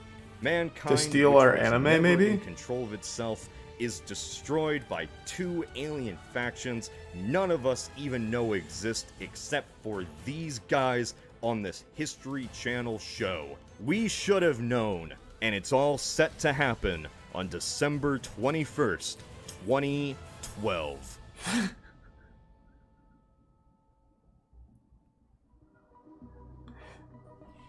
I love Ancient Aliens. If my dad was still awake right now, I'd call him. Let him talk to you guys about Pumapunku. Actually, I've done that on stream before, haven't I? I feel like we've done this before. Haven't seen this video, but I feel like I've absolutely called him to talk about Pumapunku on stream before. He loves to bring up Pumapunku. It's about in a nutshell, Pumapunku is this weird place in Peru where they have like all of these really precise cut stone and like H-shaped stone that's all like extremely precise, and my dad's like, the only explanation is the aliens gave them lasers. This is laser carved stuff. Modern human beings can't do this, Charlie. That's what he always says. Anytime I bring it up, he's like, yeah, just look up Pumapunku. Thanks to the 5 gift subs, Lackman. And the resub, Cassidy and Smalls.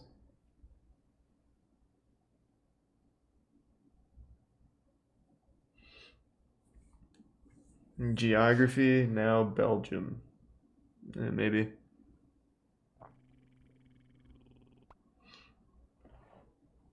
I want to see some more Ancient Aliens.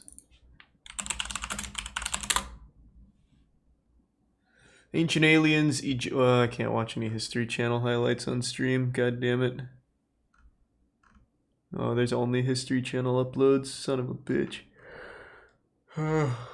Unlucky.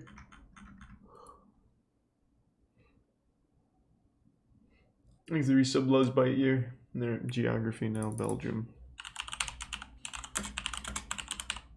Jesus. This?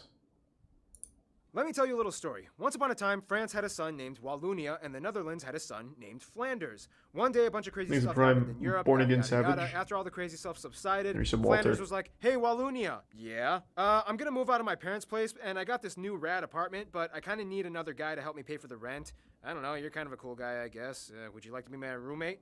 Yeah, sure, I guess. Why not? But just for the record, I don't speak any Dutch. Oh, no worries, I don't speak any French."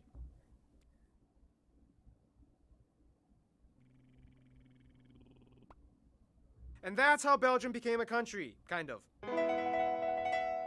Nice, that was concise. Now! Hey everybody, I'm your host Paul Barbato. Thanks You've to all Prime probably at least Euphoria. heard of the name Belgium, and if you have, congrats! That's not enough. Let's dissect the flag. Thanks to 5 gives some smoky dread.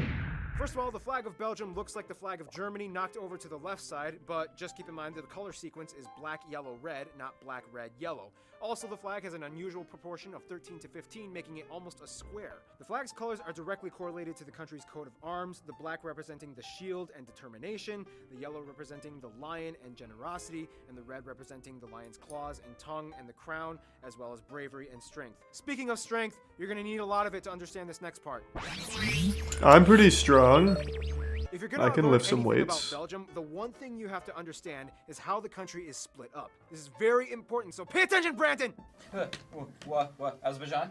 Yeah? Dude, that was like 8 episodes ago! First of all, Belgium is located in Europe, right under the Netherlands and north. I knew that from GeoGuessr. Of the North Sea, next to the English Channel. In the most fundamental way I can put this, Belgium is divided into 3 regions: the Dutch or the Flemish-speaking North region called Is there some Flanders, the Gangford? South or French Walloon region called Wallonia, and the capital Brussels acts in itself as a 3rd region and functions in a completely bilingual way. Most of the people in Brussels speak both Dutch and French. However, French is I gotta be honest, I don't care about geography. That's probably the thing I care about, like the subject I care about least in the world is geography.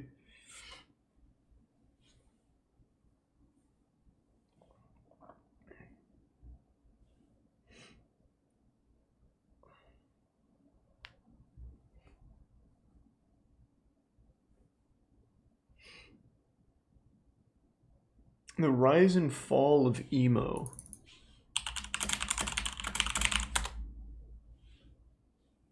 The rise and fall of emo. Okay. Hey! Emo's not dead. I'm Raven, your acid bath princess of the darkness. This is a classic. Has there ever been a teenage subculture as reviled and misunderstood as the humble emo? For a time, it was a catch-all term of derision, reserved for anyone who wore black, listened to My Chemical Romance, and exhibited some worrying self-roping tendencies. But all that moping and the music that inspired it actually has a complex history. And to understand it fully, we have to go back to the beginning.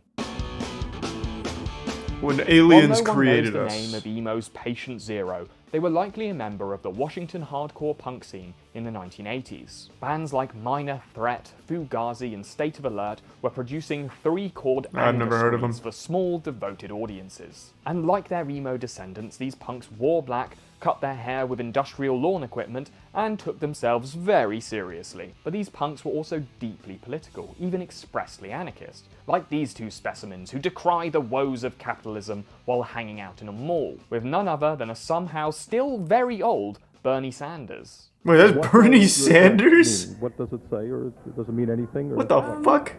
It's just basically Where's saying, his emo phase? To heck with society. Yeah, to heck with capitalism. Ronald Reagan can go fudge himself in his bunghole. By 1985, the DC punk scene was in need of a makeover, as it had caught a well-earned reputation for being moronically violent, mostly owing to the fact that their concerts looked like a cross between a Black Friday stampede and an Indian train carriage. I've always hated mosh pits and walls of People death. call it slamming. It's really some people embarrassing, call to it be honest. roadline, and some call it the scan. Like to watch. But It's probably fun I to just be call it in. dancing because that's normally what you're doing. They just call this more or less a slam. It's just keep Whoa! keep moving your arms and stuff. During what was known as Revolution cool. Summer, bands like Rites of Spring and Embrace offered a new direction for the genre. These artists wrote more introspective lyrics and rejected the scene's political posturing for a whinier, more emotional perspective. Thrasher magazine called this style emo-core, but even then it was meant as a disparaging Thanks, term. resub Nivixian. Emo-core must be the stupidest fucking thing I've ever heard in my entire life. Emotional hardcore. As if hardcore wasn't emotional to begin with. This would set a precedent that would follow the emo plague all the way into its heyday, with bands constantly uncomfortable with being labelled as sad sacks screaming about their feelings. Despite this, the post-hardcore Yeah, but that's great. emo We virus love to spread scream from about coast to feelings. coast over the next decade, giving birth to a brood of ear-assaulting sub-genres. There were the radio-friendly incel jams of nerd rock. There was screamo music, the official soundtrack to school shootings everywhere. And of course, there was pop punk, emo's What? fun-loving cousin, whose close association I don't with know the about genre that last resulted in one. undoing. But it was bands like Sunny Day Real Estate and Jawbreaker that charted the course to what emo would become, producing punk-adjacent hits with pleasing guitar melodies and lyrics dripping with personal drama. It wasn't really until 2001 where the iconic image of emohood solidified like bacon grease on the oven floor of popular culture. Jimmy Eat World released The Middle, Hey, Jimmy Eat World! album, They weren't American emo. Bleed, a They were huge emo? mainstream hit that was as irritating That was an as emo it was band? Billboard friendly. Suddenly, record executives realized that emos were more than just basement-dwelling dweebs, and were in fact a lucrative growth market.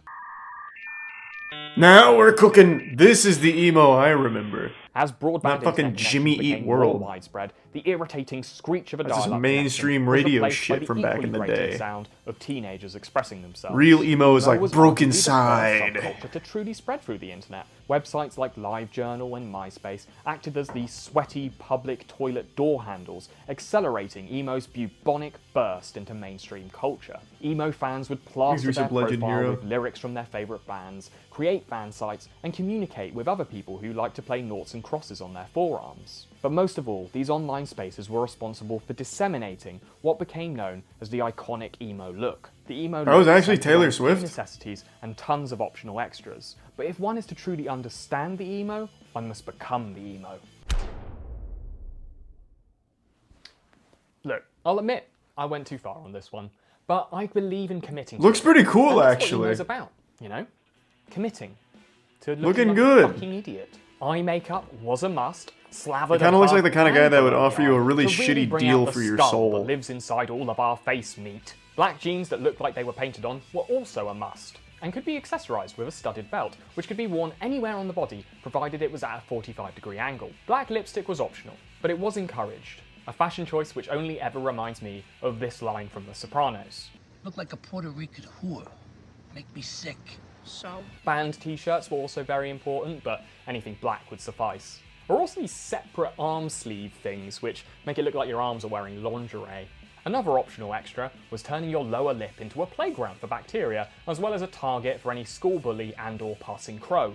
Of course, the most What? important part of the emo armor is A dyed black target hair, for- straightened to obscure teenage for bullies? acne, and to make Were sure bullies you catch known to, yourself like, in the mirror as little as pull on possible. lip The emos piercings? paved the way for many norms of social media. They pioneered the full-body selfie, and they were applying filters and Photoshop to their photos when Instagram was just a vapid dream in the head of whoever was inventing it. And emo culture was also discussing mental health and LGBT rights long before it dominated public discourse, and admittedly, it was a bit fucked up at times.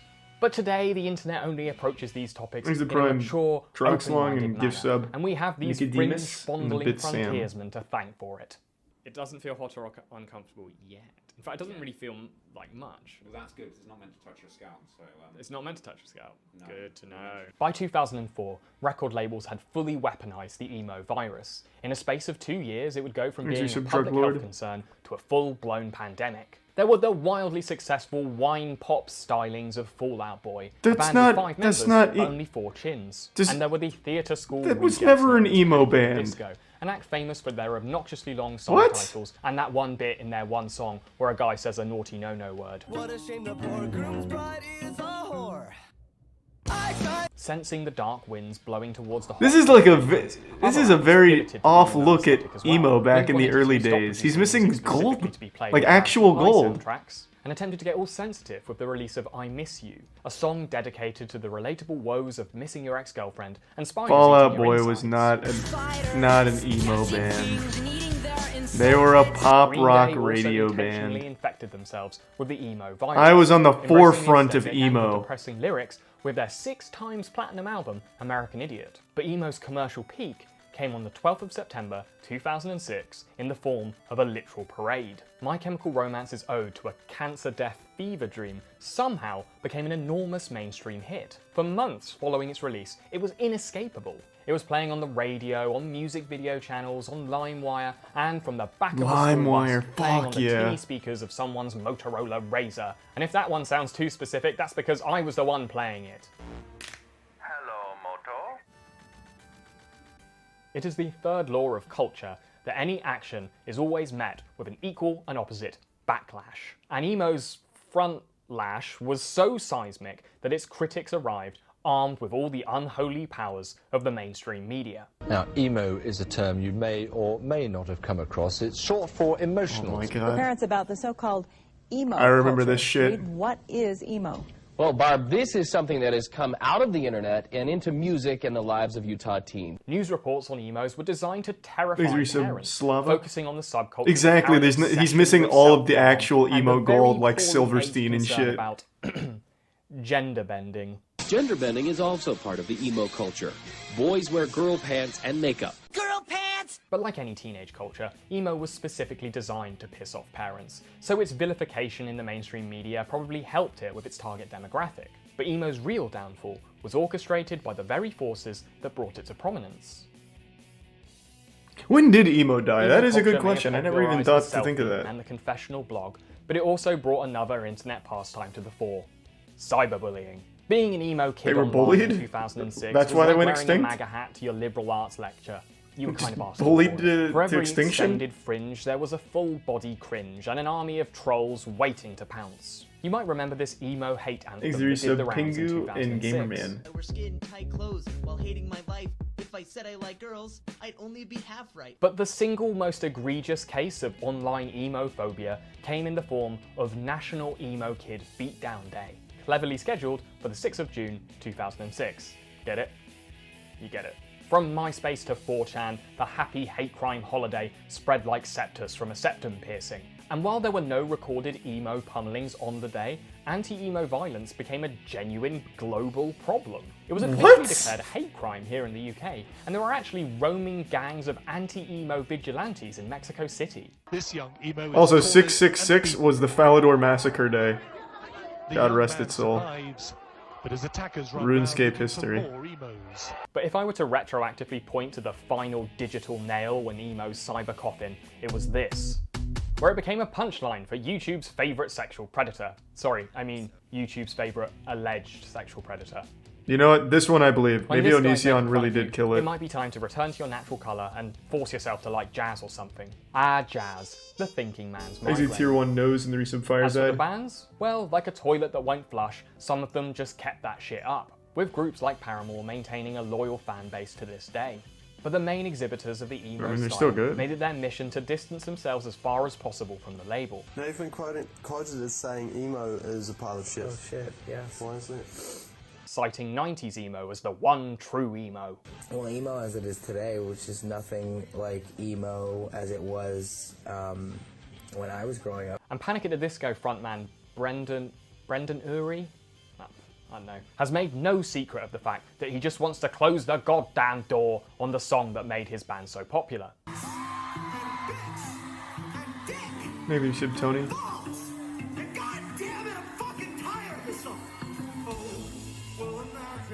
The label became so toxic that it even sunk one of the era's most profitable film franchises, with Tobey Maguire's emo dance number in Spider-Man 3 This was being the only thing that anyone remembers from that cinematic stillbirth.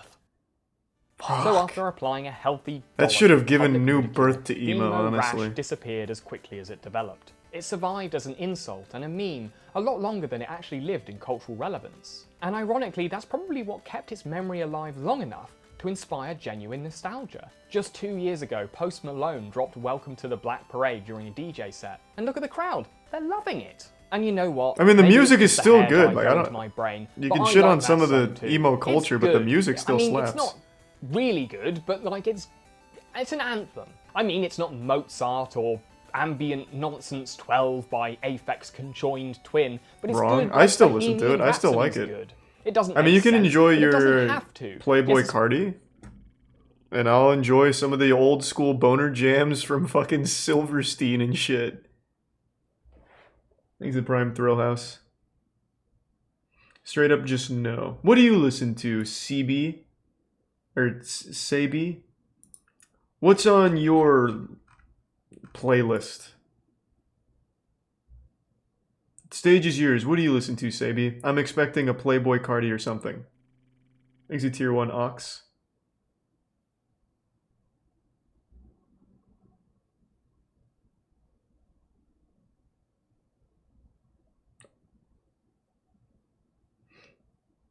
Ooh, maybe like ambient noise. Yeah. Just give me like your top 3. You don't have to think too hard about it.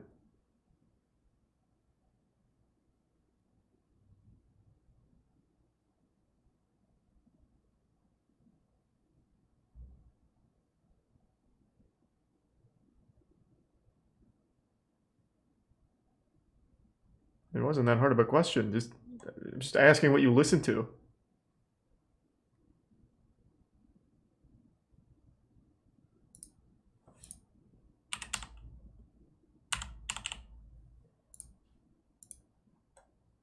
Okay, he just left. Okay. Not very confident in your music choices then, I see. Thanks, resub slam. LimeWire was the shit, man. Thanks to Prime Victor.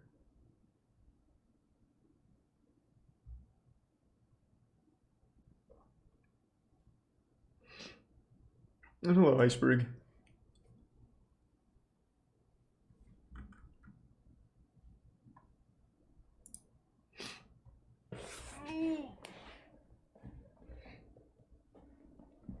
Paramore's considered emo? Of course they were. Aliens caught on camera. Haven't we already seen that?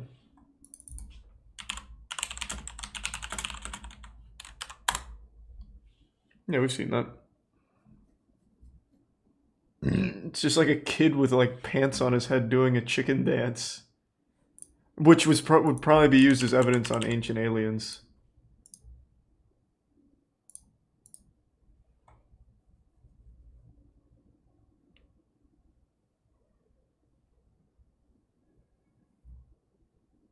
Ten real-life demons caught on camera.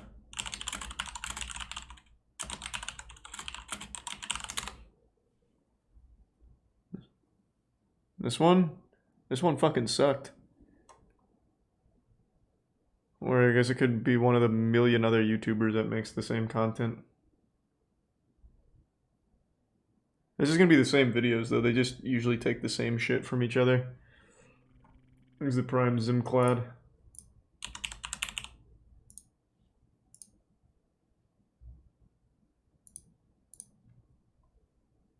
Next resub Reckless Jake. And resub Damn Boy. Okay, fine, fuck it. It's just gonna be the same clips I'm sure we've already seen. A demon is an evil spirit or devil, especially one thought to possess a person or act as a tormentor in hell. You may not believe in these or think there's some kind of paranormal being, or maybe if you do believe in heaven and hell, you believe in demons too. Whatever your thoughts are, they may well change after you see these videos. It seems people have caught real-life demons before. And the videos are so eerily real, they'll send a chill down your spine. I'm Charlie, and today we're going to look at 10 real-life demons caught on camera. Before we get possessed, why not subscribe and press the notification bell. Tall Demon. This one comes from the United Kingdom, and it was filmed by an amateur YouTuber who wanted to show off his new bike. It was a grey, foggy morning in the UK countryside. The man rides his bike down the road when, all of a sudden, his camera picks up something strange. You may not realize it at first, but look in the field behind the hedge. Holy fucking Slender Man! There's a tall, dark figure walking around. Now, look in proportion to the trees. This is clearly not a human being. Whatever it is a lot taller than any human. It kind of reminds me of the creepypasta Slenderman. The man appears to be lingering, as if it's hard for him to walk. But this looks like some kind of demon from another realm to me. Of course, no one except this man is about to see it. And even he didn't see this until he brought the footage back home and saw it on his computer. The man goes on to talk about his new bike and how good it is to ride. But the only thing anyone who watches this will be interested in is what's going on behind him. Whatever it is, it's incredibly creepy. The long figure appears to be wearing a black suit of some sort. And creepily at one point he even appears to stop and look at the biker. Perhaps enough people believing or talking about Slender Man has turned him into a real thing. Or perhaps this is a demon haunting the countryside of England. It's probably what it is. Cave demon. If there's one place you'll find creepy creatures, it's inside caves. One day a couple of friends were exploring a cave system. Armed with only flashlights and a video camera, they entered the cave. The two men who were in Colombia walk around the cave for quite some time. But that's when they stumble across what looks like some kind of rock. If you look closely, it looks like the side profile of an alien. But then, as one of the explorers puts his flashlight to it, it moves. You can see this bizarre creature was sleeping inside the cave. Some believe this could have been a man wearing a mask. No, but absolutely look at the creature's not. arms. This is clearly not a human being. No, the that's men an are alien. That's a fascinated, fucking but way too alien. terrified. And they soon run straight out of the cave. Roof demon. This video comes from Nuevo Laredo in Mexico. In 2015, someone kept hearing loud noises on their roof. Whenever they went out to check, they saw nothing. They thought it could be some kind of interesting rare animal, or maybe a person. So they grabbed their camera and laid in wait. That was when they heard the noise on their roof yet again. They ran outside with their camera, and that's when they caught something terrifying. After some loud banging on his roof and birds flying away scared, he turns around. This is when he sees a red demon creature on his roof. It's his neighbor naked on his roof. This is obviously not a human being because its head and neck look way too strange. The creature's neck and head looks elongated and thin, and it appears to have a reddish color like a demon. You can actually hear the person filming gasp in terror. The man literally freezes in shock until the demon hops off. I have no idea what this humanoid creature could possibly be. After he scrambled over the roof, the guy ran inside his house again. The strange thing is, the demon seems just as scared as the man. And since this was recorded, the man has never seen this demon again. Demon skeleton. In some countries and cultures, people believe that the souls of deceased children can come back to life. For example, this is belief in countries like Indonesia. Well, this video may prove that. This video comes from Indonesia. And as you can see, a skeleton appears to be walking around. I have no idea how this is happening. This is literally a doll of a girl made of wood. And as you can see, there's no mechanism making it walk. It seems to be holding this man's hand and walking around. If I saw this, I would think I was having a hallucination. But no, this may well be a real demon come to life. Can you explain this absolutely bizarre phenomena? No. The strange thing is, this isn't the only time this has happened. Other videos also from Indonesia show skeletons walking around. It appears these created dolls may actually not be dolls, but in fact demons or a living being. Do you think this is really someone who's not alive being reanimated and coming back to life? That's the only or do you explanation. think there's some kind of trickery going on which we can't work out? Honestly, I don't know which explanation is more We just scary. can't figure out how it's done. Albino demon. This video was caught one night in Pennsylvania, USA. One man was walking around in the forest alone. He was looking for interesting night wildlife with a flashlight. He hears leaves rumbling around, so he knows an animal is nearby. That's when he moves his flashlight onto something totally terrifying. As you can see, some kind of albino demon appears to be seen in the woods.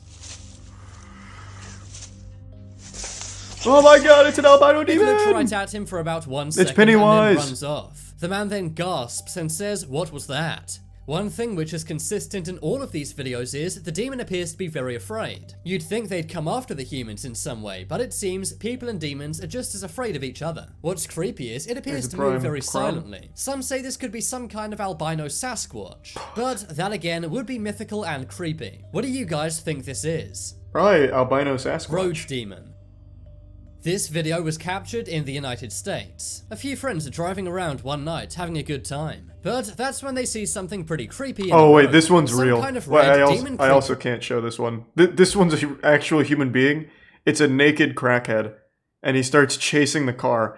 Like the car is going 30 and the crackhead's stride for stride with the car. It's fucking awesome. But his dick and balls are out. I don't know how this is allowed on YouTube. Yeah, I can't show that one. That one's so fucking good.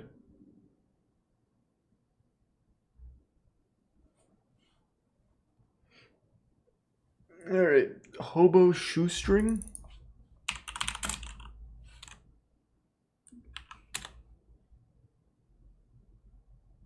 Why did it say death?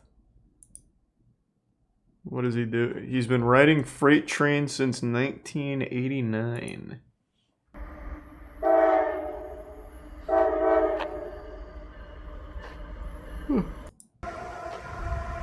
Hey, he didn't ride it.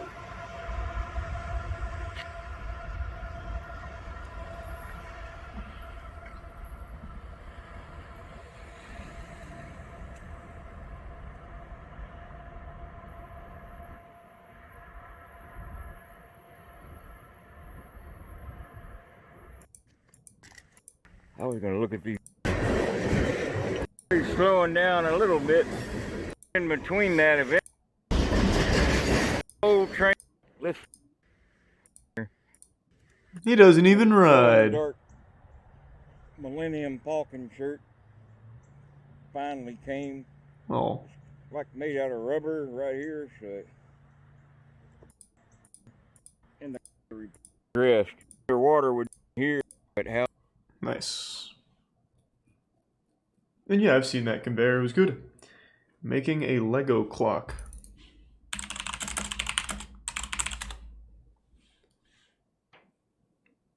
I don't know which one you wanted me to see.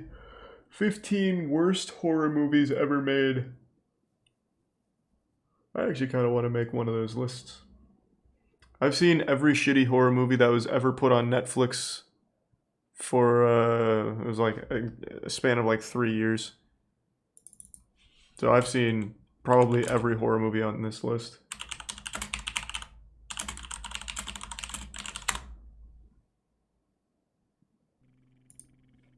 Everyone loves a good, scary movie. When done properly, they take us through a range of emotions.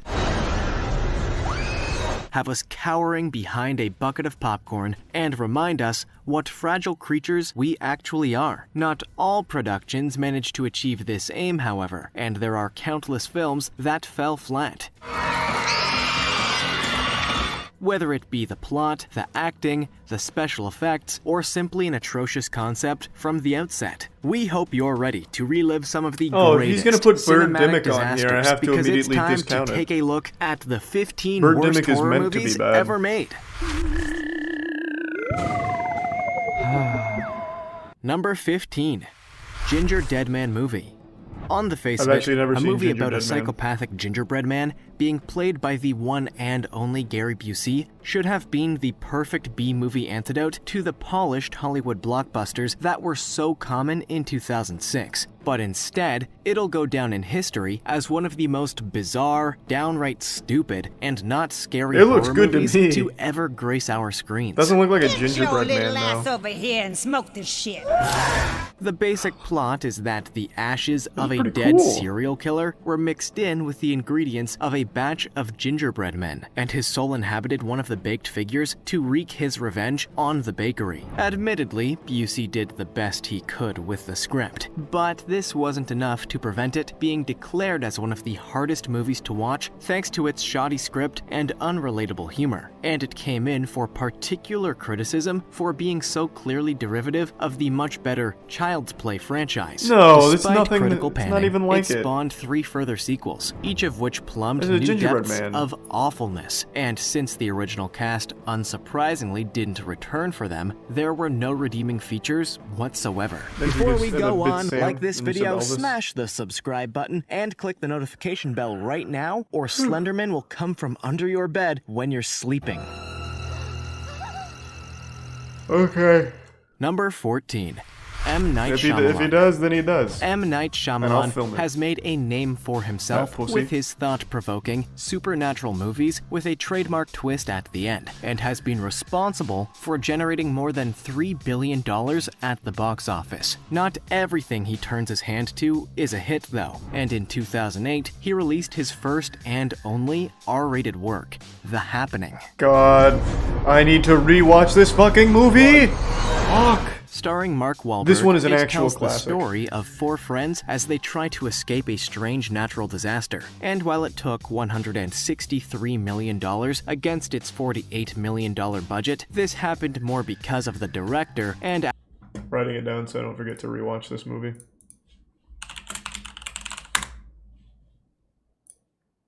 actor's star power than anything to do with the quality of the film. It wasn't that bad. It was bad. critically panned. It is and a most felt beautifully that it was the shit ideal movie. thing to watch if you wanted to take advantage of a comfortable cinema seat to get a decent nap. The story simply didn't make sense. There was very little tension, and even Wahlberg himself said in an interview 2 years later that it was a really bad movie. It's no wonder then that it regularly tops polls of the worst movies of all time. Number 13. Definitely not one of the worst of all Creepshow time, 3. but it's very bad. Creepshow and Creepshow 2 were horror anthology movies that were released in the 80s based on stories by Stephen King and directed by George A. Romero. It made sense then that the studio wanted to reawaken the franchise in 2006 with the release of Creepshow 3.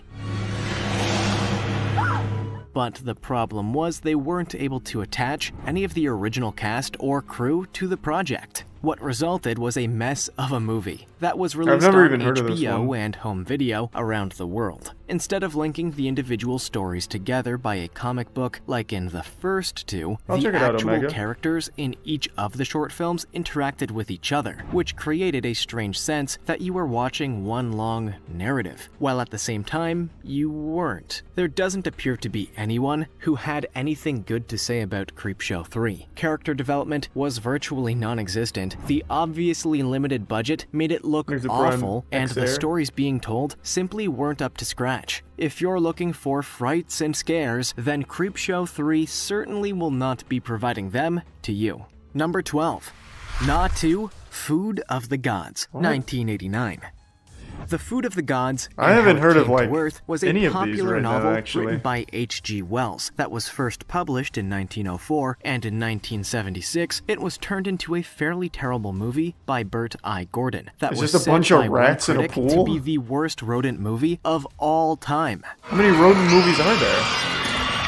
Why then, the studio decided that it would be a good idea to release a sequel in 1989, no one will ever know. But if people thought the first was bad, they surely couldn't have foreseen this train wreck of a movie ever seeing the light of day. As sequels go, this one took the unusual step of having absolutely no relation to the original at all, apart from with its name. And while that might have seemed like a good idea on paper, they forgot to actually come up with even a semi-decent plot. After injecting a mysterious serum into some rats in a laboratory, they break free and run rampage through a town. It's a classic 80s monster B-movie, but without the comedy, monster design, or fun that fans of the genre like. Number 11.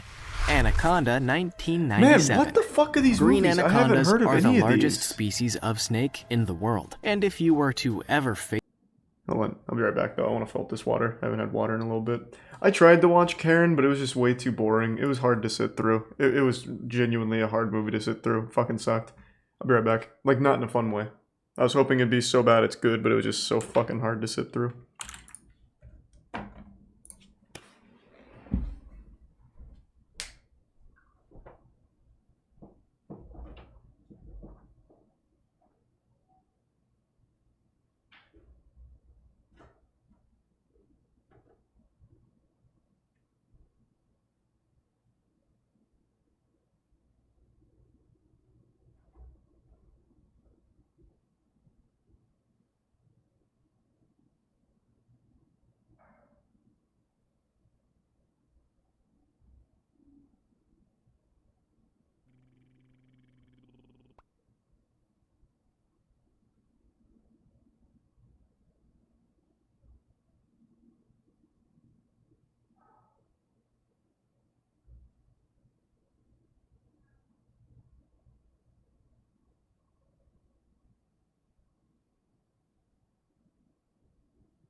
I'm fucking back.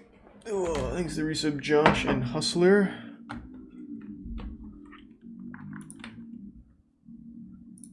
Race one in the waters of the Amazon. 2. The I've never seen Exorcist 2. 19... Stephen King is literature's Maximum master Overdrive. of I know this horror. one. Stephen King. Blockbuster, different mediums of expression. The I've worst seen a ever little bit of Stephen. that. First Leprechaun movie was released in 1993. You go down. A Wicker Man movie that was released in Classic. 1973 changed the way we view Sea Life Forever. Community that was terrorized. He didn't get any like actual good, super shitty horror movies. Thanks to the resub Satan and Infected and Carlos and Spock. You did though? Yeah, maybe some of like the 80s ones where every movie, well not every, but a lot of the movies were just shitty anyway, just because they were low budget. I'm talking like big budget horror movies, I think is what you should be focusing on for the worst horror movies, because so much shit in the 80s was just throwaway shovelware shit. I'm talking multi-million-dollar budgets and things. That's what I think matters. Because I could also just cherry pick like student films too. I'm talking like some real stinkers. Like Let's Be Evil.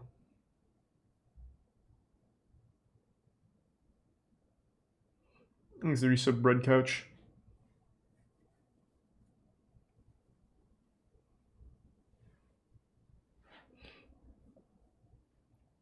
The newest Grudge. Newest Grudge was absolutely atrocious. Yep. Jason in Spaces. Yeah, that one's charmingly bad.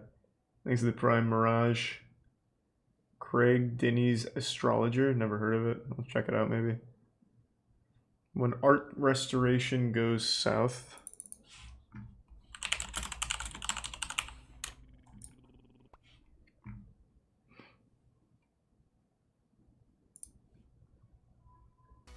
I'll check a few of these out. Oh, I don't want to get around DMCA'd. 1930, directly on the wall by a minor Spanish artist. And after 82 years, it had started to flake significantly from moisture buildup. Meet Cecilia Jimenez, longtime parishioner and amateur painter who is upset with the damage the painting has taken. So she decides to try and restore it herself. She gets some way through the restoration and decides to take a holiday and let it dry, then return and finish it. Sometime later, the townsfolk start to take notice of the changes. They aren't pleased. At first, the mayor suspects vandalism, but then folks eventually find out it was done by a local, Mrs. Jimenez. Thanks, Eventually, Cecilia. a local newspaper reports on the incident, That looks and pretty that's when good. things really get rolling. The news was out, and online communities exploded. Discussion threads, criticism, memes, edits, cartoons, pastries, parodies, a bicycle, cosplays, tattoos, Japanese candy, pixel art, nail painting, stamps, SNL skits, and general hilarity spread far and wide and became an internet sensation. In a way, she did The a new much painting better is job. mocked and ridiculed for days on end. Many people call it the worst art restoration ever, and the news travels all around the world. Let's skip forward 6 years. The location is also Spain. This 16th century sculpture of St. George has been aging badly. The wood has darkened and lots of the paint has flaked off. The local parish decides to take matters into their own hands. The result is less than adequate. One of the eyes veers off to the right. The skin is now a cartoonish pink color, and all the subtlety of the original paint job is lost. Even more upsetting is the statue is a rare example of polychrome sculpture, a complex process used to make statues more lifelike. And it gets worse. Experts say that with this amount of overpainting, removing it will also mean the detail and color of the original will be lost stupid forever. statue Apparently, anyway. the church hired an arts and crafts teacher to do the job. Let's skip forward 3 months. The location? Spain. Again. A set of 15th century statues was painted in garish colors by a local parishioner, with permission from the priest. Of course. I'm not a professional, she states, but I always like to do it, and the figures really needed to be painted. So, you know how to paint, right? Yeah, sure. Back to 2012. The news about the fresco continues to spread. Many comment on the painting's similarity to a monkey. People start to call it Eche Mono. Mrs. Jimenez is interviewed by a news station where she defends herself. But without strong evidence, most of it falls on deaf ears. Now at this point, what many does she of you defend? may be angry at Cecilia Jimenez, and I wouldn't blame you. Some people at the time also had quite vitriolic comments about her, and many thought that this was just an arrogant old woman who had ruined a valuable painting without permission. And yeah, what she did was pretty arrogant. But according to her, she did get permission, and she also claimed that people had watched her working in broad daylight and had not said a word. And apparently, so she knows this was it's also dog not shit. her first time working on the painting. She recounted that she spent time in an apartment by the church and had touched up the painting repeatedly, specifically on the tunic, with the permission of the parish priest and caretakers. And at some point, she decided it needed a major rework on the face, which was halted after her first stage of brushwork. Now, it would be nice to think that the only reason this looked bad was because it was stopped very early, but the proportions and muddy colors still don't make much sense if she just for a had another first couple stage. days, That's not to say there it would isn't have a come out possibility incredible. if she was given more time there could have been a better result, because many parts do look very unfinished, but I don't think it would be able to match the original painting. And even if Mrs. Jimenez had the skills to replicate the work, that's not really the point of a proper restoration. I've watched over 30 hours of Baumgartner restoration, so I'm pretty much an expert. But according to the opinions of these other experts, restoration is only supposed to restore what has been lost, not to overpaint and add on to the artist's original vision. This is also one of the fatal flaws of the restoration of the St. George sculpture. So as soon as Mrs. Jimenez started to go past the flaky areas and eventually completely cover up the face, she should have stopped. And whether the priest actually did give permission or not, we may never truly know. We could ask However, him. a year later, it was revealed the priest was arrested for alleged Oh. sexual abuse and embezzlement of That sounds about right. $285,000. The priest's lawyer said the case had nothing to do with the painting incident. You can make of that what you will. Mrs. Jimenez also had a great deal of remorse for what she did once she realized the full extent of her actions. Many reports said she suffered a great deal at the time, refusing to eat, visiting a psychiatrist, just general stress. Picture this. You're an 80-year-old woman, and your favorite local painting is deteriorating, and you think you can restore it a bit. First, And you start do a with great small fucking areas, job. but eventually you want to fix the whole image. You start painting on the flaking spots, and then you notice this spot is also flaking off, and this spot doesn't look the same, and then this color doesn't quite match, and then the paint starts getting absorbed, and before you know it, you've covered up the whole thing. So maybe you need to take a break and rethink how you're going to approach this. Then over the next 2 weeks, your restoration becomes a worldwide social media sensation. You are ridiculed and laughed at by millions of people. This is an important thing to note. You also have to understand that international backlash for anyone probably does terrible things to their mental health, especially since her mistakes were blown a bit out of proportion. As for claims that this painting was rare and valuable, And here is what she did to this rare and valuable painting. sure, it was old, and the townsfolk did have a sentimental attachment to it, but several sources say it had very little historical significance and wasn't really that valuable. A lot of this can be demonstrated just by the writings about the painter of the original. Elias Garcia Martinez is pretty much only known because of the botched restoration. And it gets better. A few years later, a copy of the painting by the same artist was discovered by 2 antique dealers. It's an earlier work, and is in much better condition. That doesn't look very So it turns good. out Cecilia Hers is Jimenez's better. mistake was actually far less significant than most people believe. What's more is that Spain had been going through an economic recession, but with help from the media, the town and the church became quite a tourist attraction. Later, the church reported nearly 200,000 visitors within the last 6 years. Just to and see that? $57,000 per year from merchandise and tourist fees. Later, an opera based around Jimenez's life was created. It's about as Holy strange as shit. you would expect. Oh, this is good. This is lit.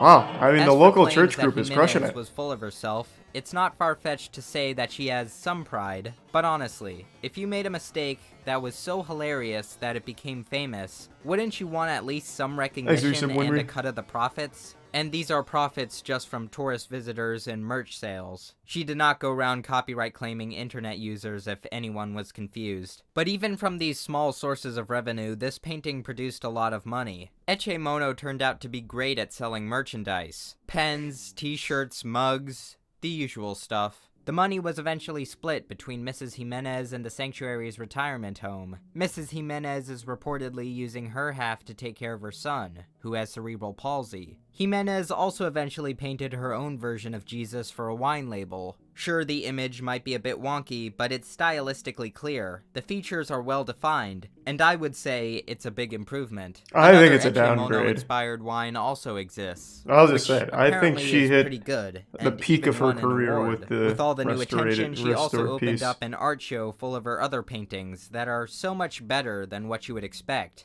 Oh, and she also sold one on eBay. The painting is now permanently on display next to a picture of the original version. Some folks took their own interpretive stance on the now famous work. One reporter wrote, "The restoration provides rare, raw access to human faith at work, representing one woman's vision of her savior, That sounds like uncompromised by schooling." It was pretentious unclear artists. whether experts could ever properly restore Echeomo, but I don't think anyone has the intention of doing so, now that the ruined version is producing more money than the original ever did. So why do botched art restorations like this happen so often? Well, I can't tell you why it seems to be happening so much in Spain, but I can tell you that art, especially old art, is extremely delicate. For a proper restoration, a restorer has to approach each and every artwork as its own problem. What chemicals need to be used, how it should be cleaned, how it should be retouched, where it should be retouched, if it should be retouched. It's quite complicated, and it requires a trained expert to do one properly without causing irreversible damage. Not only are these restorations bad, they also make getting back the original near impossible. One expert says this happens a lot more often than newspapers talk about, and when it comes to really old art, that's just how it is. Over time, it's going to pass I think we through a just lot of repaint hands, all and that it's going shit. to Fuck get it. damaged and accumulate grime, and eventually someone is going to try and fix it. If it's not in a museum or heavily guarded by someone with a lot of knowledge, it's going to deteriorate by natural processes or human interference.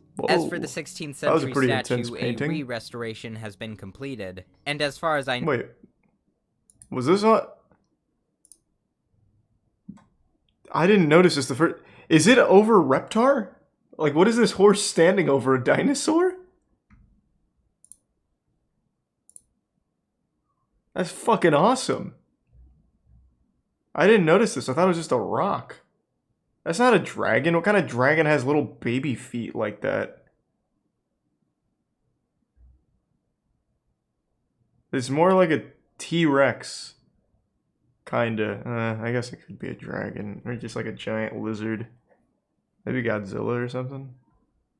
Has been completed, A and as real far as I one. know, there has been no further news True. on the set of statues. It has wings? I didn't So, even notice. what is the lesson in all of this? Thanks to give some Clorox. Well, if you ever make a mistake, just remember to make that mistake so spectacularly disastrous that you become famous for it. But in all seriousness, please do not go vandalizing art for fame. You are Too probably late. not going to get the same result. Art impacts us in ways we may not expect. In this case, it was the story of a woman who, in good faith, went in a bit over her head, became the creator of a meme, and in an unlikely turn of events managed to come out on top. Just, in the future, if you plan on doing something to an antique, please just contact an expert first.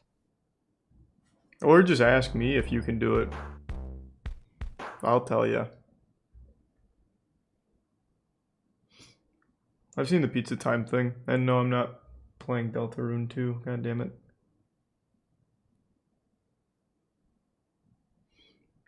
New Slap Mountain. Alright, we'll watch the new Slap Mountain. Slap Mountain is so fucking good. Oh! I see. This got posted.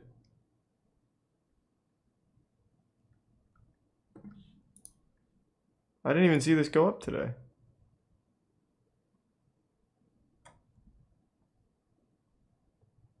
Okay, so this does not have the main event. Oh, it does. I had the privilege of being able to commentate with JT on this one. So I've already seen that. I won't spoil the surprise. I'll actually just talk about, or do something with that in a video. No spoilers. But I will tell you, that was probably the best slapping match I've ever seen in my life. Whatever you're expecting, you're not thinking big enough. It was Darius versus Wolverine. It was absolutely fucking unreal.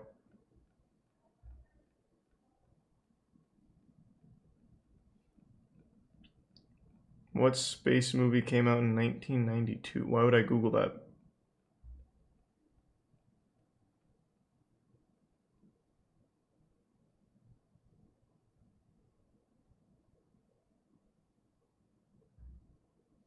Don't Google it? Okay, well now I'm gonna Google it. Let's see.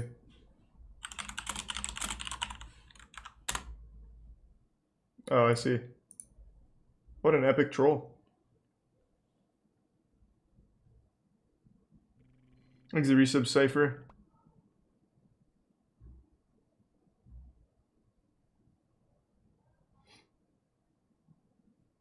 I've seen Miyazaki's interviews. They are pretty wild. Oh, is that like a suggestion for tonight? I'm definitely not gonna watch a full movie. I don't want to watch The Astrologer. Coming along great, Rip.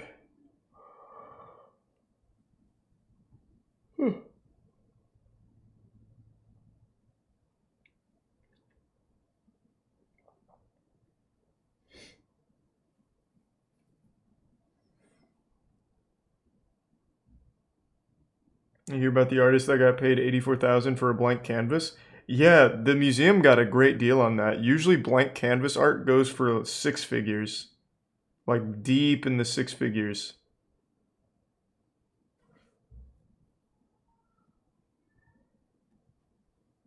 So they got a good deal.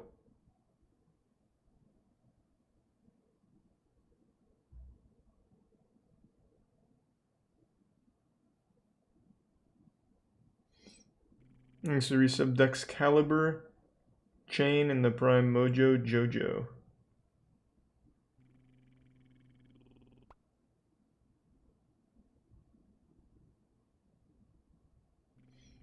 Am I gonna play Melty Blood? I haven't decided yet.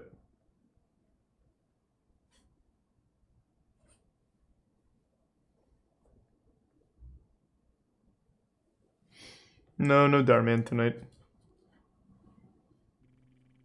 Thanks to the gift subprime. Americans who speak with regional English dialect. What? Okay.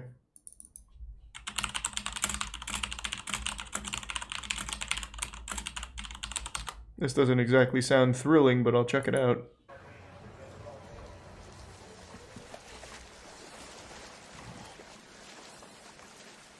We're gonna see a mermaid. Hoi toy? What is it? It's high hoi toy. It's high tide. It's when the tide comes up high, you know, on the sand side. Sang, like Pamlico sang. This is Pamlico sang. Hoi toy on the sand side. Thanks to the bits, Uncle Mingus. The remote fishing communities along North Carolina's coast inherited the brogue of their English and Irish forebears. Over the years, they also added many new words and pronunciations to the dialect.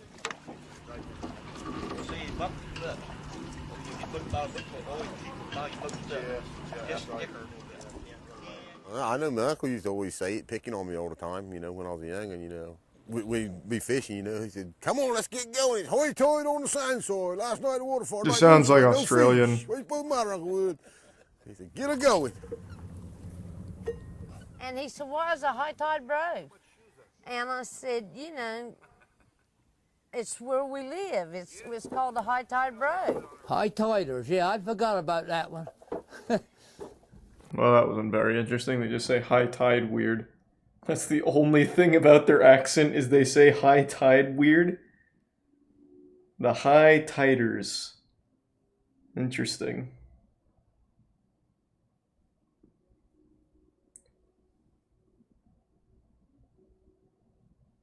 Exhibit Hero. Animal Planet made up a bunch of stuff. Well, yeah, of course they did. Is that a suggestion? You just telling me that. Watches 1 Minute in Judges. Yep. It's just one town's not so interesting dialect.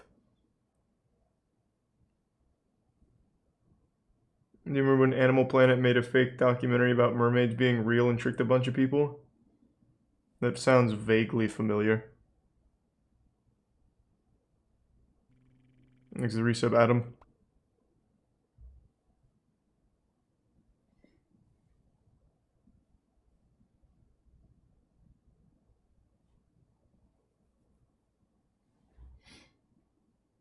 There's a good video on that, is it? About the mermaid doc?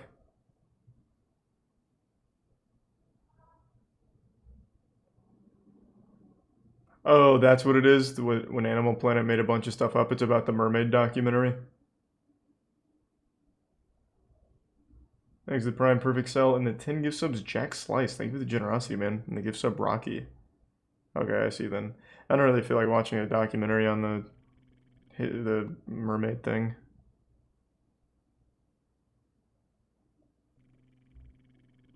Appreciate that, Jack. Did the new Kinto Bento come out? I don't think so. We've been waiting a long time. We've been waiting 5 months. Oh, thanks to give sub Sassy and the bits Smegus. God damn it.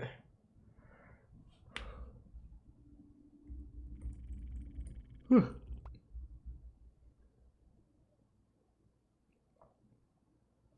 Have you ever watched Korean ghost hunting videos? It's like anime IRL. I've seen them on like top 5 scary clips things.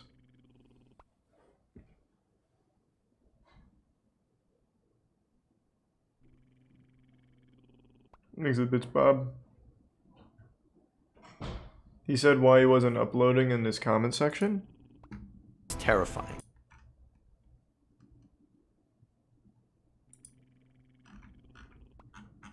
Well, I don't see it.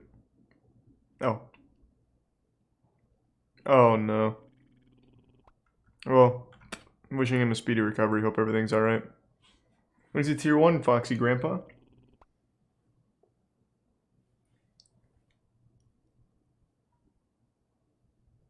Can you watch Bretman's Rocks Hawaiian Villa?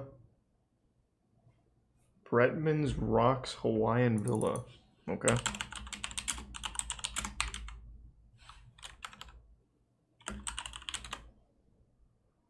Inside Bretman Rock's colorful Hawaiian Villa. Aloha! Hi AD, welcome in, come inside. I have seen them all over Twitter. Who are they? I might as well look them up now, since I'm about to take a look at their colorful villa. Bretman Rock.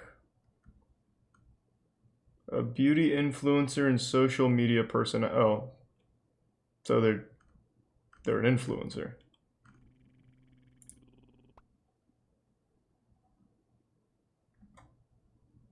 Alright. Didn't you play Among Us with them? I don't think so. Maybe I did. I'm really not sure. So I played a lot of Among Us. Living room. I feel like it represents a lot of Thanks to some Tesser and the Prime Jesse. It's very colorful and it's very gay. Duh.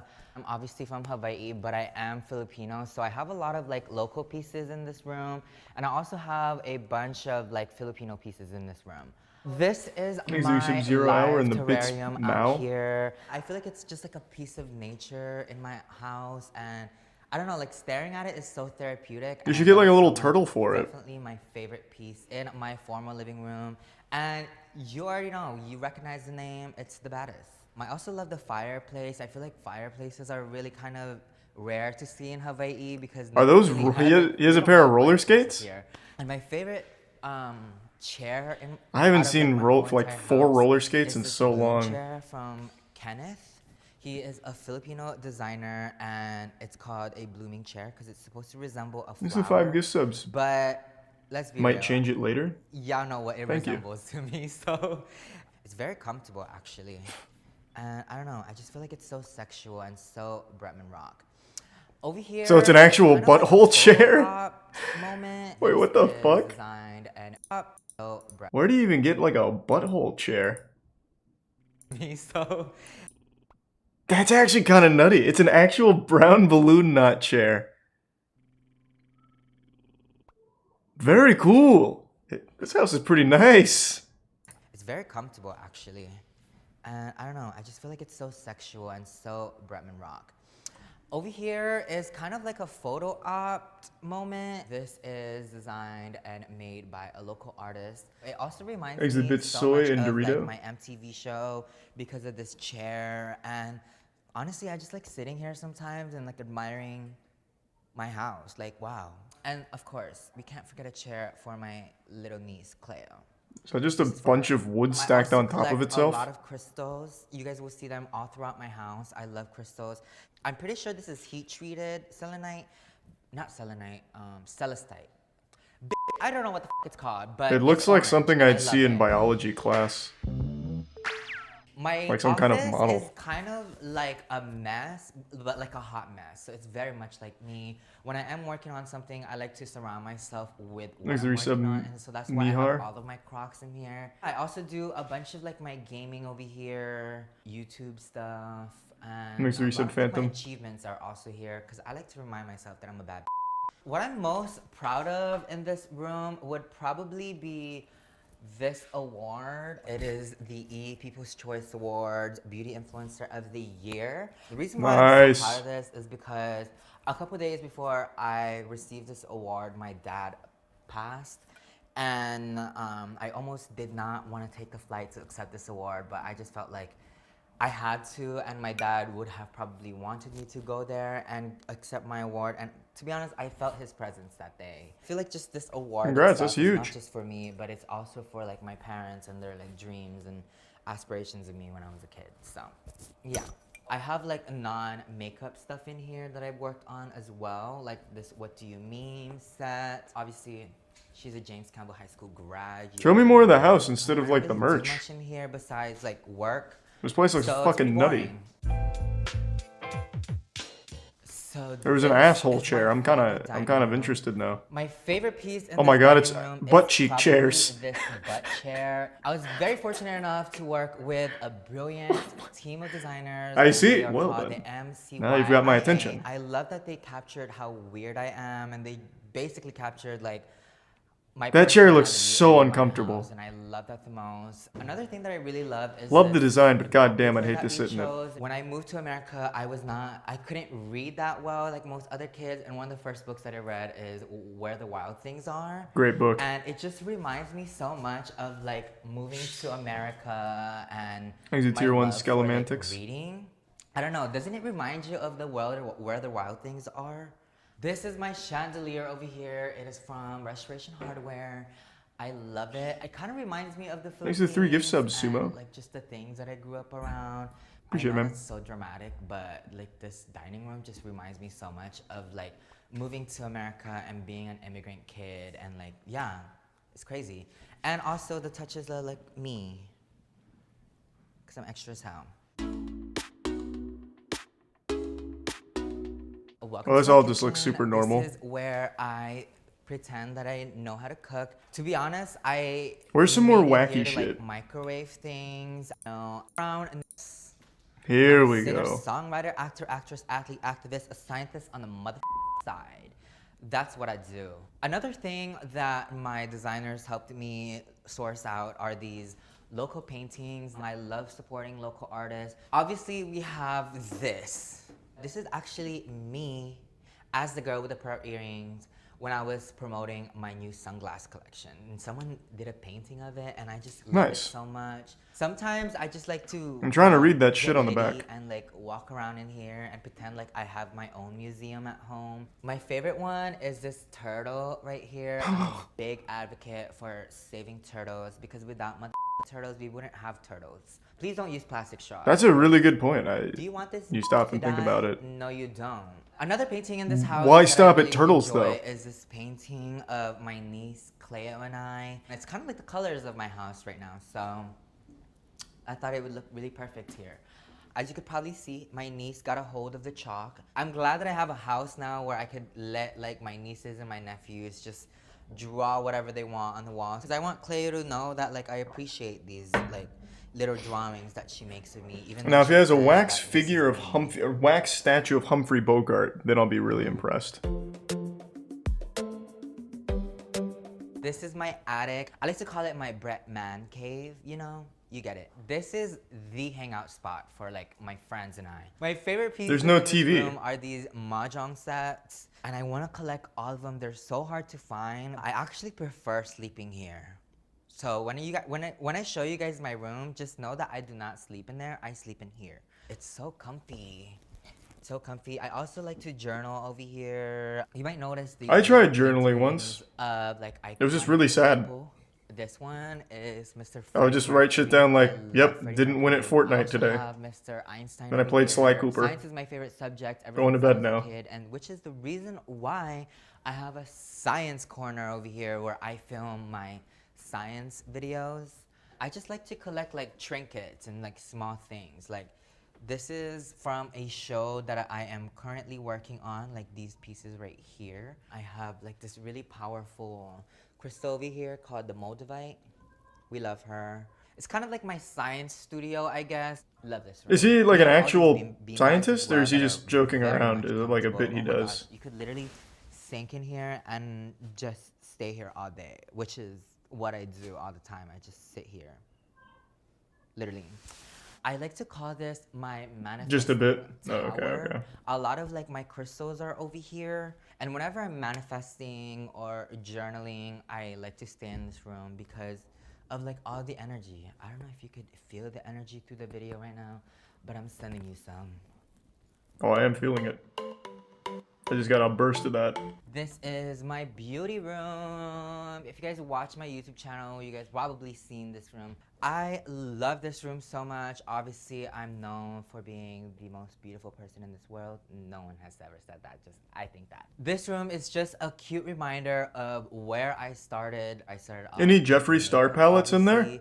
And now I have one of those. I have Sephora in my house. These curtains remind me of Sephora because, girl, when I was younger, I literally would go to Sephora. And have you seen the Let's just Paint exercise? Think to myself No, like how cool it would be to get so much makeup and to own makeup, because at the time like I could barely afford anything. And I don't know, it's just like such a cute reminder of why I even started social media and everything in between. So this is my wig wall. I have 30 plus wigs. It does get creepy whenever I'm doing my makeup by myself because I feel like I'm being Does that makeup not go bad stockpiling it like but that? Also, I'm prettier than half of these. I have no fucking idea, man. I'm not a makeup scientist. But yeah, this is my wig wall. So over here we have my closet slash fitting room. You'll see later my other closet, but this is kind of just where I store a lot of my clothes. And my favorite thing about this is this moment right here. This is not my everyday closet. This is kind of just like this all just looks pretty normal. Show me some like weird, crazy shit again. In here. Literally could be yeah. Oh wow. So now I'm gonna take you guys outside. Holy shit, does he own all that property? So welcome to my patio, you guys. Oh no, it's a different house. This chair right here. I love it. These are like outdoor chairs. It do rain a lot where I live. I also have this floating chair right here. I also have another Kenneth piece right here. I don't know, I feel like I'm in the embryo and I feel like a fetus again when I'm here. That's like literally the worst comparison ever, but that's pretty cool actually. Not often you get to feel like a fetus. Cactus garden over here, which is not really all my cactus, but we have plants in here as well. This would be the worst place to break in for a burglar. Sun-loving plants out here. You bring a ladder to break in on the second floor and just get attacked by these fucking cactuses when you get over the railing. Living here. Obviously, There's so many mountains around the world, but I just feel like Hawaii mountains just hit different. It's just such a magical state. Thanks to the It's resub, such a RJ, magical and Walmart. place to live in. I feel like I really could not see myself thriving anywhere else around the world. It will forever be my home, and I just love it because people treat me like a normal person over here. Another thing that's like really magical about this I can't place imagine you is like that being it treated just like a normal sounds person like though, just looking at the nature at all house. times. Like, You have a butthole chair and a butt cheek chair. I feel like you wouldn't like to be treated normally. said, that's right. I imagine the attention is probably Over here, a huge we draw. have my third living room. I don't know why anyone needs 3 living rooms, but I do. And this one is kind of like my gaming room, basically. We play a lot of games over here. We do a lot of Switch tournaments. These are probably one of the most comfortable couches I've ever sat on my entire life. These are called the Togo sofas. It looks a little too firm. This yellow is I like everything. couches that you All fucking these are sink into, fucking This is melt like their in. room. I have another painting wall over here. This painting is my favorite painting ever. It's from Punky Aloha. I don't know, obviously I'm not her, but doesn't this picture make you want to be her? This one's also really cute. She's sitting on a papaya bath, and I love taking baths. What about papayas though? Do you like papayas? We have my room over here. And we have my stripper pole over here. That's which important. wakes me up every morning. Stripper poles are fucking And cool. I have one. I've always dreamt of having a stripper pole in my room, and so now I do. It's crazy. Like things that I used to think about when I was a kid. Thanks to It's resub, literally Arca. it became my house. My favorite part about this room is this wallpaper that we chose. It just ties this room together so well. Also, these sheets, locally made. You already know the vibes. This is where I keep all of my everyday makeup. Upstairs is like all of my makeup, and these are like my everyday makeup. I get ready here every morning, every day. I feel like I sound like a broken record, but open view, windows everywhere. Actually, pretty cool house. Also, another fireplace over here that I never really use because Hawaii is so hot, but it's such a flex. Like, oh yeah, I have a fireplace. 2 of them. This is my bathroom right here. Any I get marble? ready over here every day. I also take a lot of baths. And you know how I was talking to you guys earlier about my closet, my other closet, and like my favorite piece? Well, all of my favorite pieces are in this tiny ass closet. I'm working on extending it. It is a little too cramped in there. I'm a big fan of like sunglasses. So sunglasses are over here. This is from my sunglasses. Are those cool sunglasses? Those look like I collect shit. a lot of, like, Let's get some really cool ones that like glow in the dark. Definitely still working on this closet room. She's a hot mess. She's gonna be bigger the next time you see it. So I guess now I'm gonna take you guys Thanks for resub, into Nozel. my front yard. A lot of people will argue that it's my backyard, but it's honestly my front yard.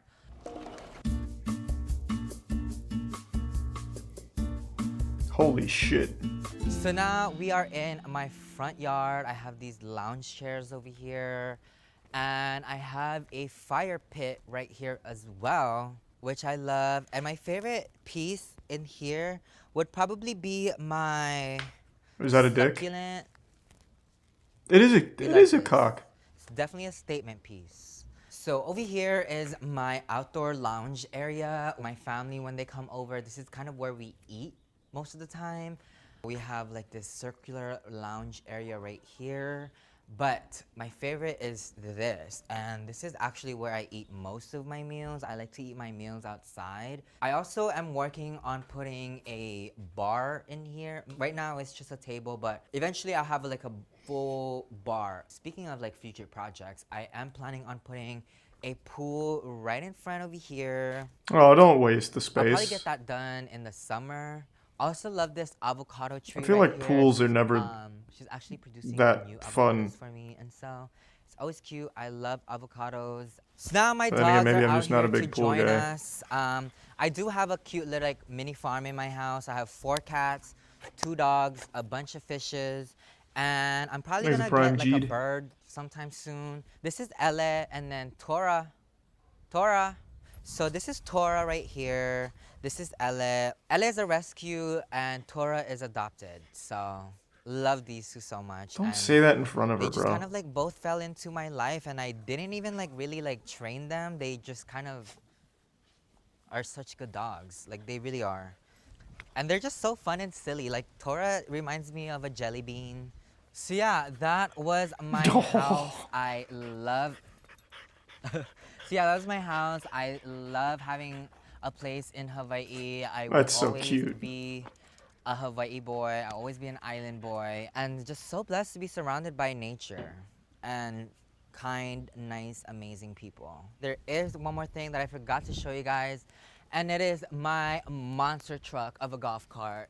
Holy Girl, shit. getting the mail is a task. So you need a golf cart. I hope you guys enjoyed my house. You are more That's than a pretty welcome to fucking stay awesome golf and cart. enjoy the view. I am gonna go grab my mail real quick, and I'll see you guys later.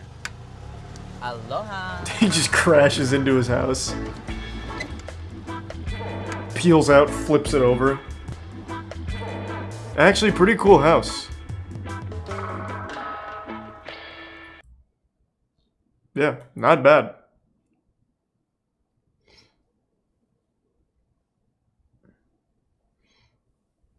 I'm too scared of hurricane. Or is Hawaii known for getting a lot of bad hurricanes? I mean, I don't really know.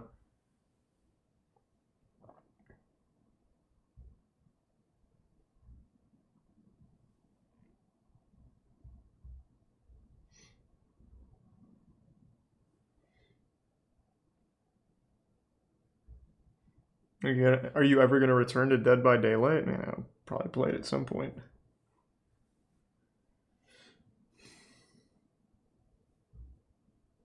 I've already seen the trumpet playing thing, man. That's an extreme viral video.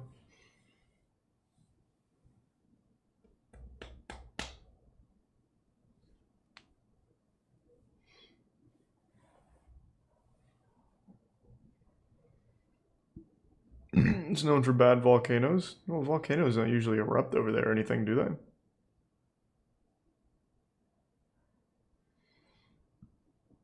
they? How far is too far videos? Do you mean how far is tattoo far? Is that what you're trying? Maybe not. I'll type it in. Oh, whoops. Yeah, how far is tattoo far? No, you can't watch this one though on stream, can I? Don't they have like butt cheek and shit in it? I can't watch it on Twitch.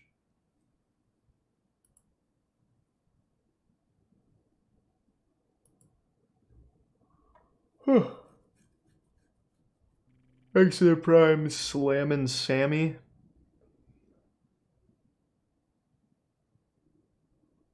Oh, I did miss that one then, Drake.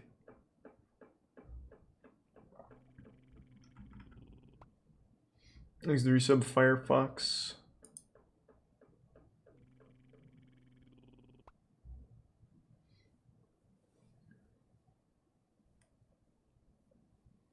Have you seen Let's Paint Exercise? Someone said that earlier. I don't know if I've seen it. Thanks to the resub, Happy Face.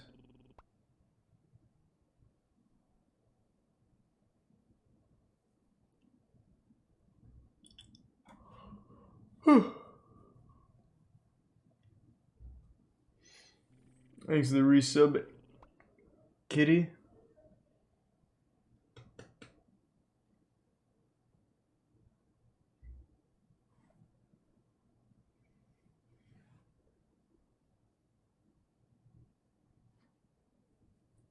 Have you seen the harmonica what? Harmonica pain scale? Yeah, that's where they put the harmonica in their mouth and hit each other. Right? I'm thinking of the right thing, right? Exit tier 1 Esper. Yeah. どうも、フィッシャーズ元木です。どうも、シルクです。マサイです。俺取り入れたから。そう。フィッシャーどうかじゃない。ずれてる。そう。レベルチャレンジャー。おしゃれネギ。Go! Go! Level 2 ネギ。Thanks to the resub, Senor Pupus. Negi. Go! セロリ。かぼちゃいきます。 Well, this is not what I saw. Oh, there we go. This is the more the shit I saw. フライパン。結構痛いよ。いくよ。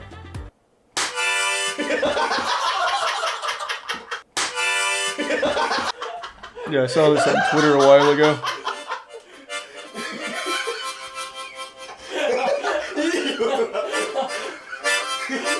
You should look at InSpoBot.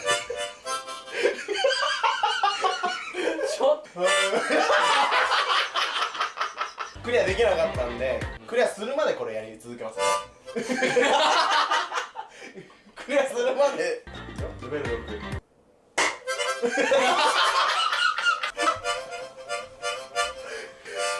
Thanks for your sub, Shrubby in the Prime Booba. レベル6。 Thanks to the bits, Crimson.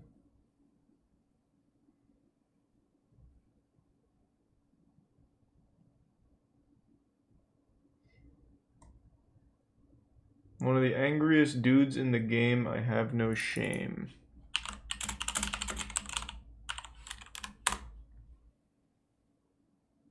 Oh, this is your video. No. That opens up a very dangerous can of worms. Thanks for your resub, Buck.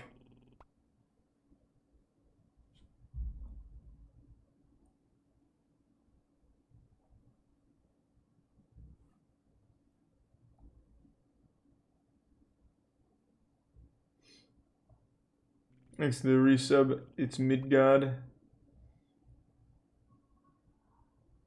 Invisible Man versus Invisible Stan. That's a classic. I say that about a lot of things. That one's not that old, but it's really fucking good. I love that match. Thanks to the Prime Wizard.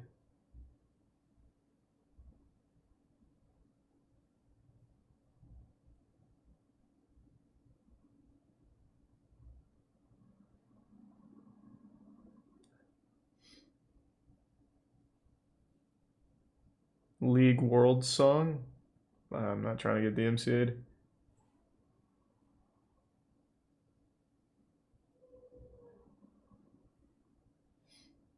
You should watch a Dark Souls speedrun. I've already watched Dark Souls speedruns. I want to speedrun the game at some point. It's just a pretty hard one.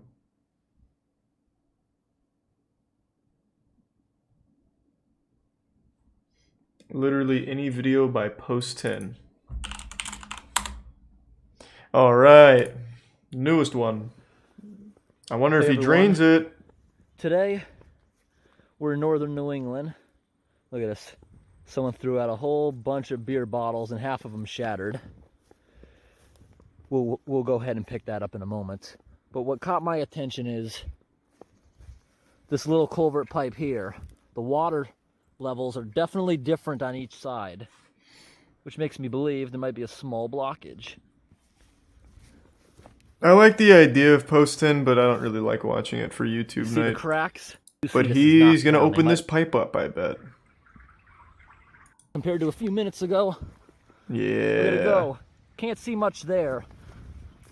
The big difference you can see is over from this angle, it going into the pond. Fuck yeah.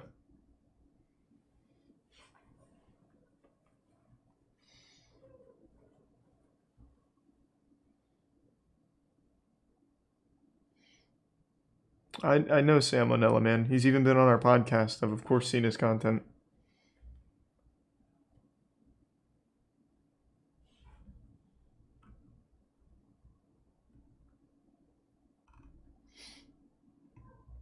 You cannot play this and not pass out.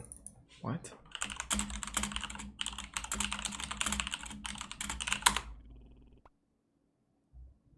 This?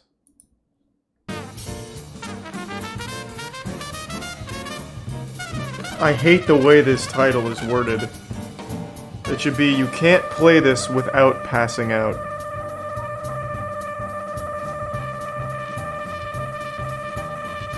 Wow.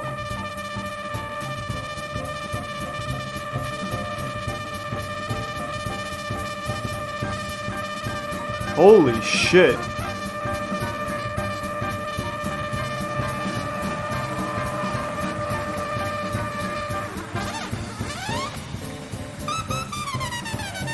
Damn, this guy's good.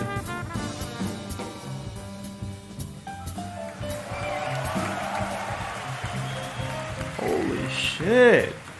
That man just fucking popped off. Now it looks like he tried it.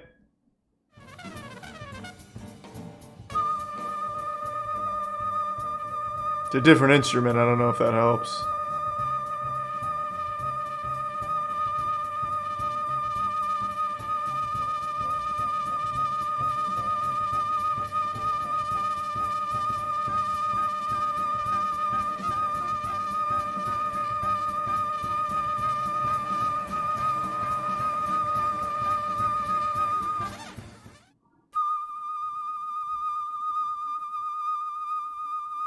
Excellent technique. Love to see it.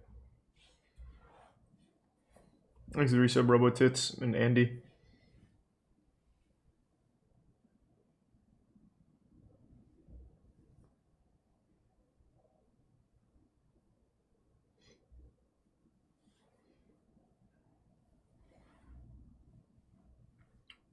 I can't watch Japan's Most Evil Cult. I already know about it.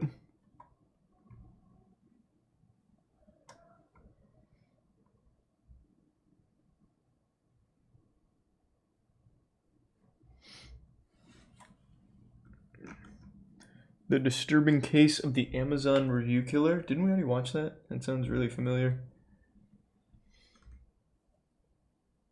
Watch the Nutty Putty Cave. I've talked about that a lot. Nutty Putty Cave is really fucking disturbing. Someone said last time that I always bring up the Nutty Putty Cave on YouTube nights, and it really does seem like that's the case. This is like the 4th one in a row that I can recall bringing up the Nutty Putty Cave.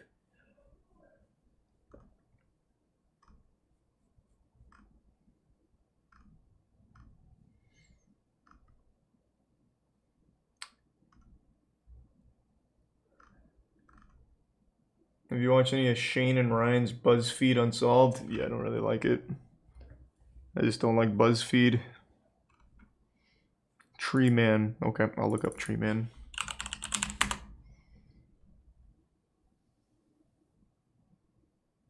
Old encountered a telemarketing scheme. Oh, old man encountered a telemarketing scheme. Here, this is nice 1-minute video. What am I looking for? 能不能快点呀？慢死了。不好意思。后面都等着呢，别耽误我们时间行不行？你别挤他，越挤他才越乱。你别挤他。不是现在人家都会网上支付，就你不会。你个老头要是不会用网上支付，你就别出来了，你还能干什么呀？稍微等。Why did you recommend this? 你连找个钱都不会，我都排到现在了。不好意思。自己什么也不会，就别老出来耽误别人时间。姐，您能别说了吗？这家里没有老人吗？别说了。你把钱给到我这儿就行了，你让他手拿走，一共多少钱？但是这先生您交上。Okay.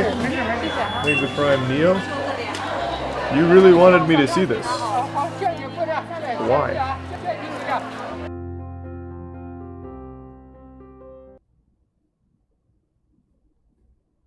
What?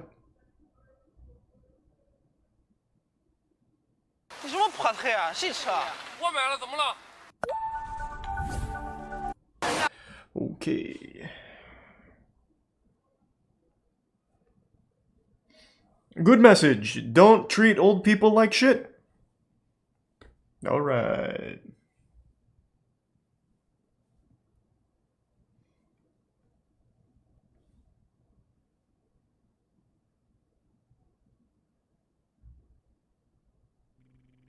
Thanks to the resub lukewarm.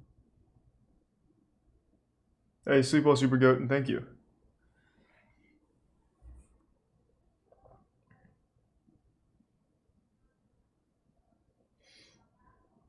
Charles Manson's epic question.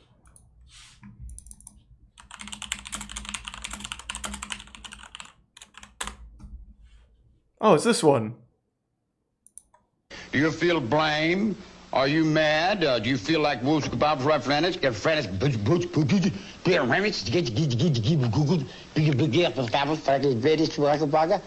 I actually made a video to that probably about 6 years ago. It was when, I think it was Young Thug. I think it was like Young Thug's big hit Lifestyle.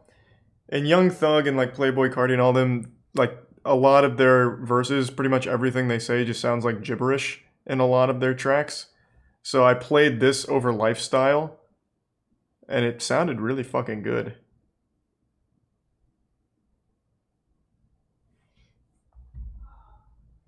There's that mumble rap shit. I'm not a huge fan. Never have been.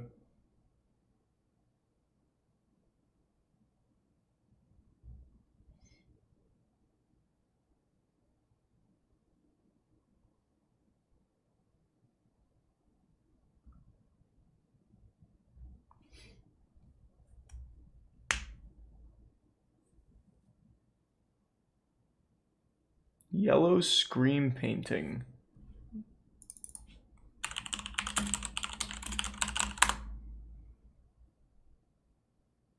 This? I don't really want to watch 31 minutes of this. How about this? Is this the same thing? 안녕하세요. 오늘 그릴 그림은 노란 비명이라는 그림입니다.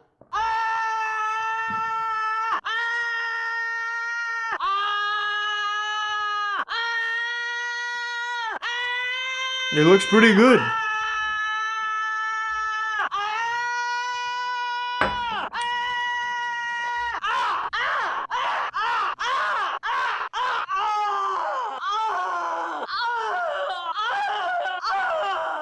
I'm pretty impressed. Finally, some real art. Thanks to Resubcleptic.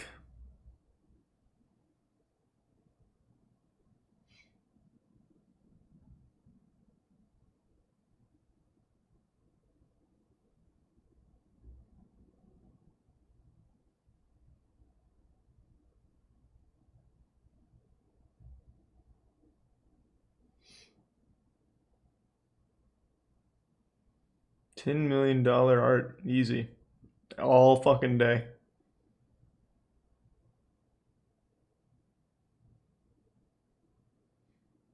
The Great Duck Stamp Rivalry. Thanks to Resub Casco.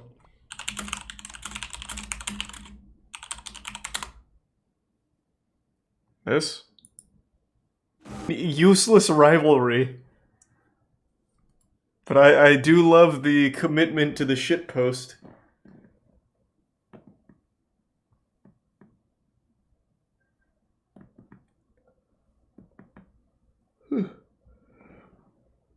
Most iconic rivalry in sports. It's got to be up there. Thanks to give some Yuki. Alright, I'm actually going to call it an early night. Thanks everyone for tuning in. To everyone who donated, big thanks. New subs, welcome aboard. Sub means a lot. Thanks for subbing. Enjoy the emotes, and I'll see you tomorrow. Thanks again, everyone. I really appreciate it, and I hope you all have a great rest of your evening. I'll toss you to Caleb. He's on the grind. Good night, everyone. See ya. And thanks to the resub, Siggy.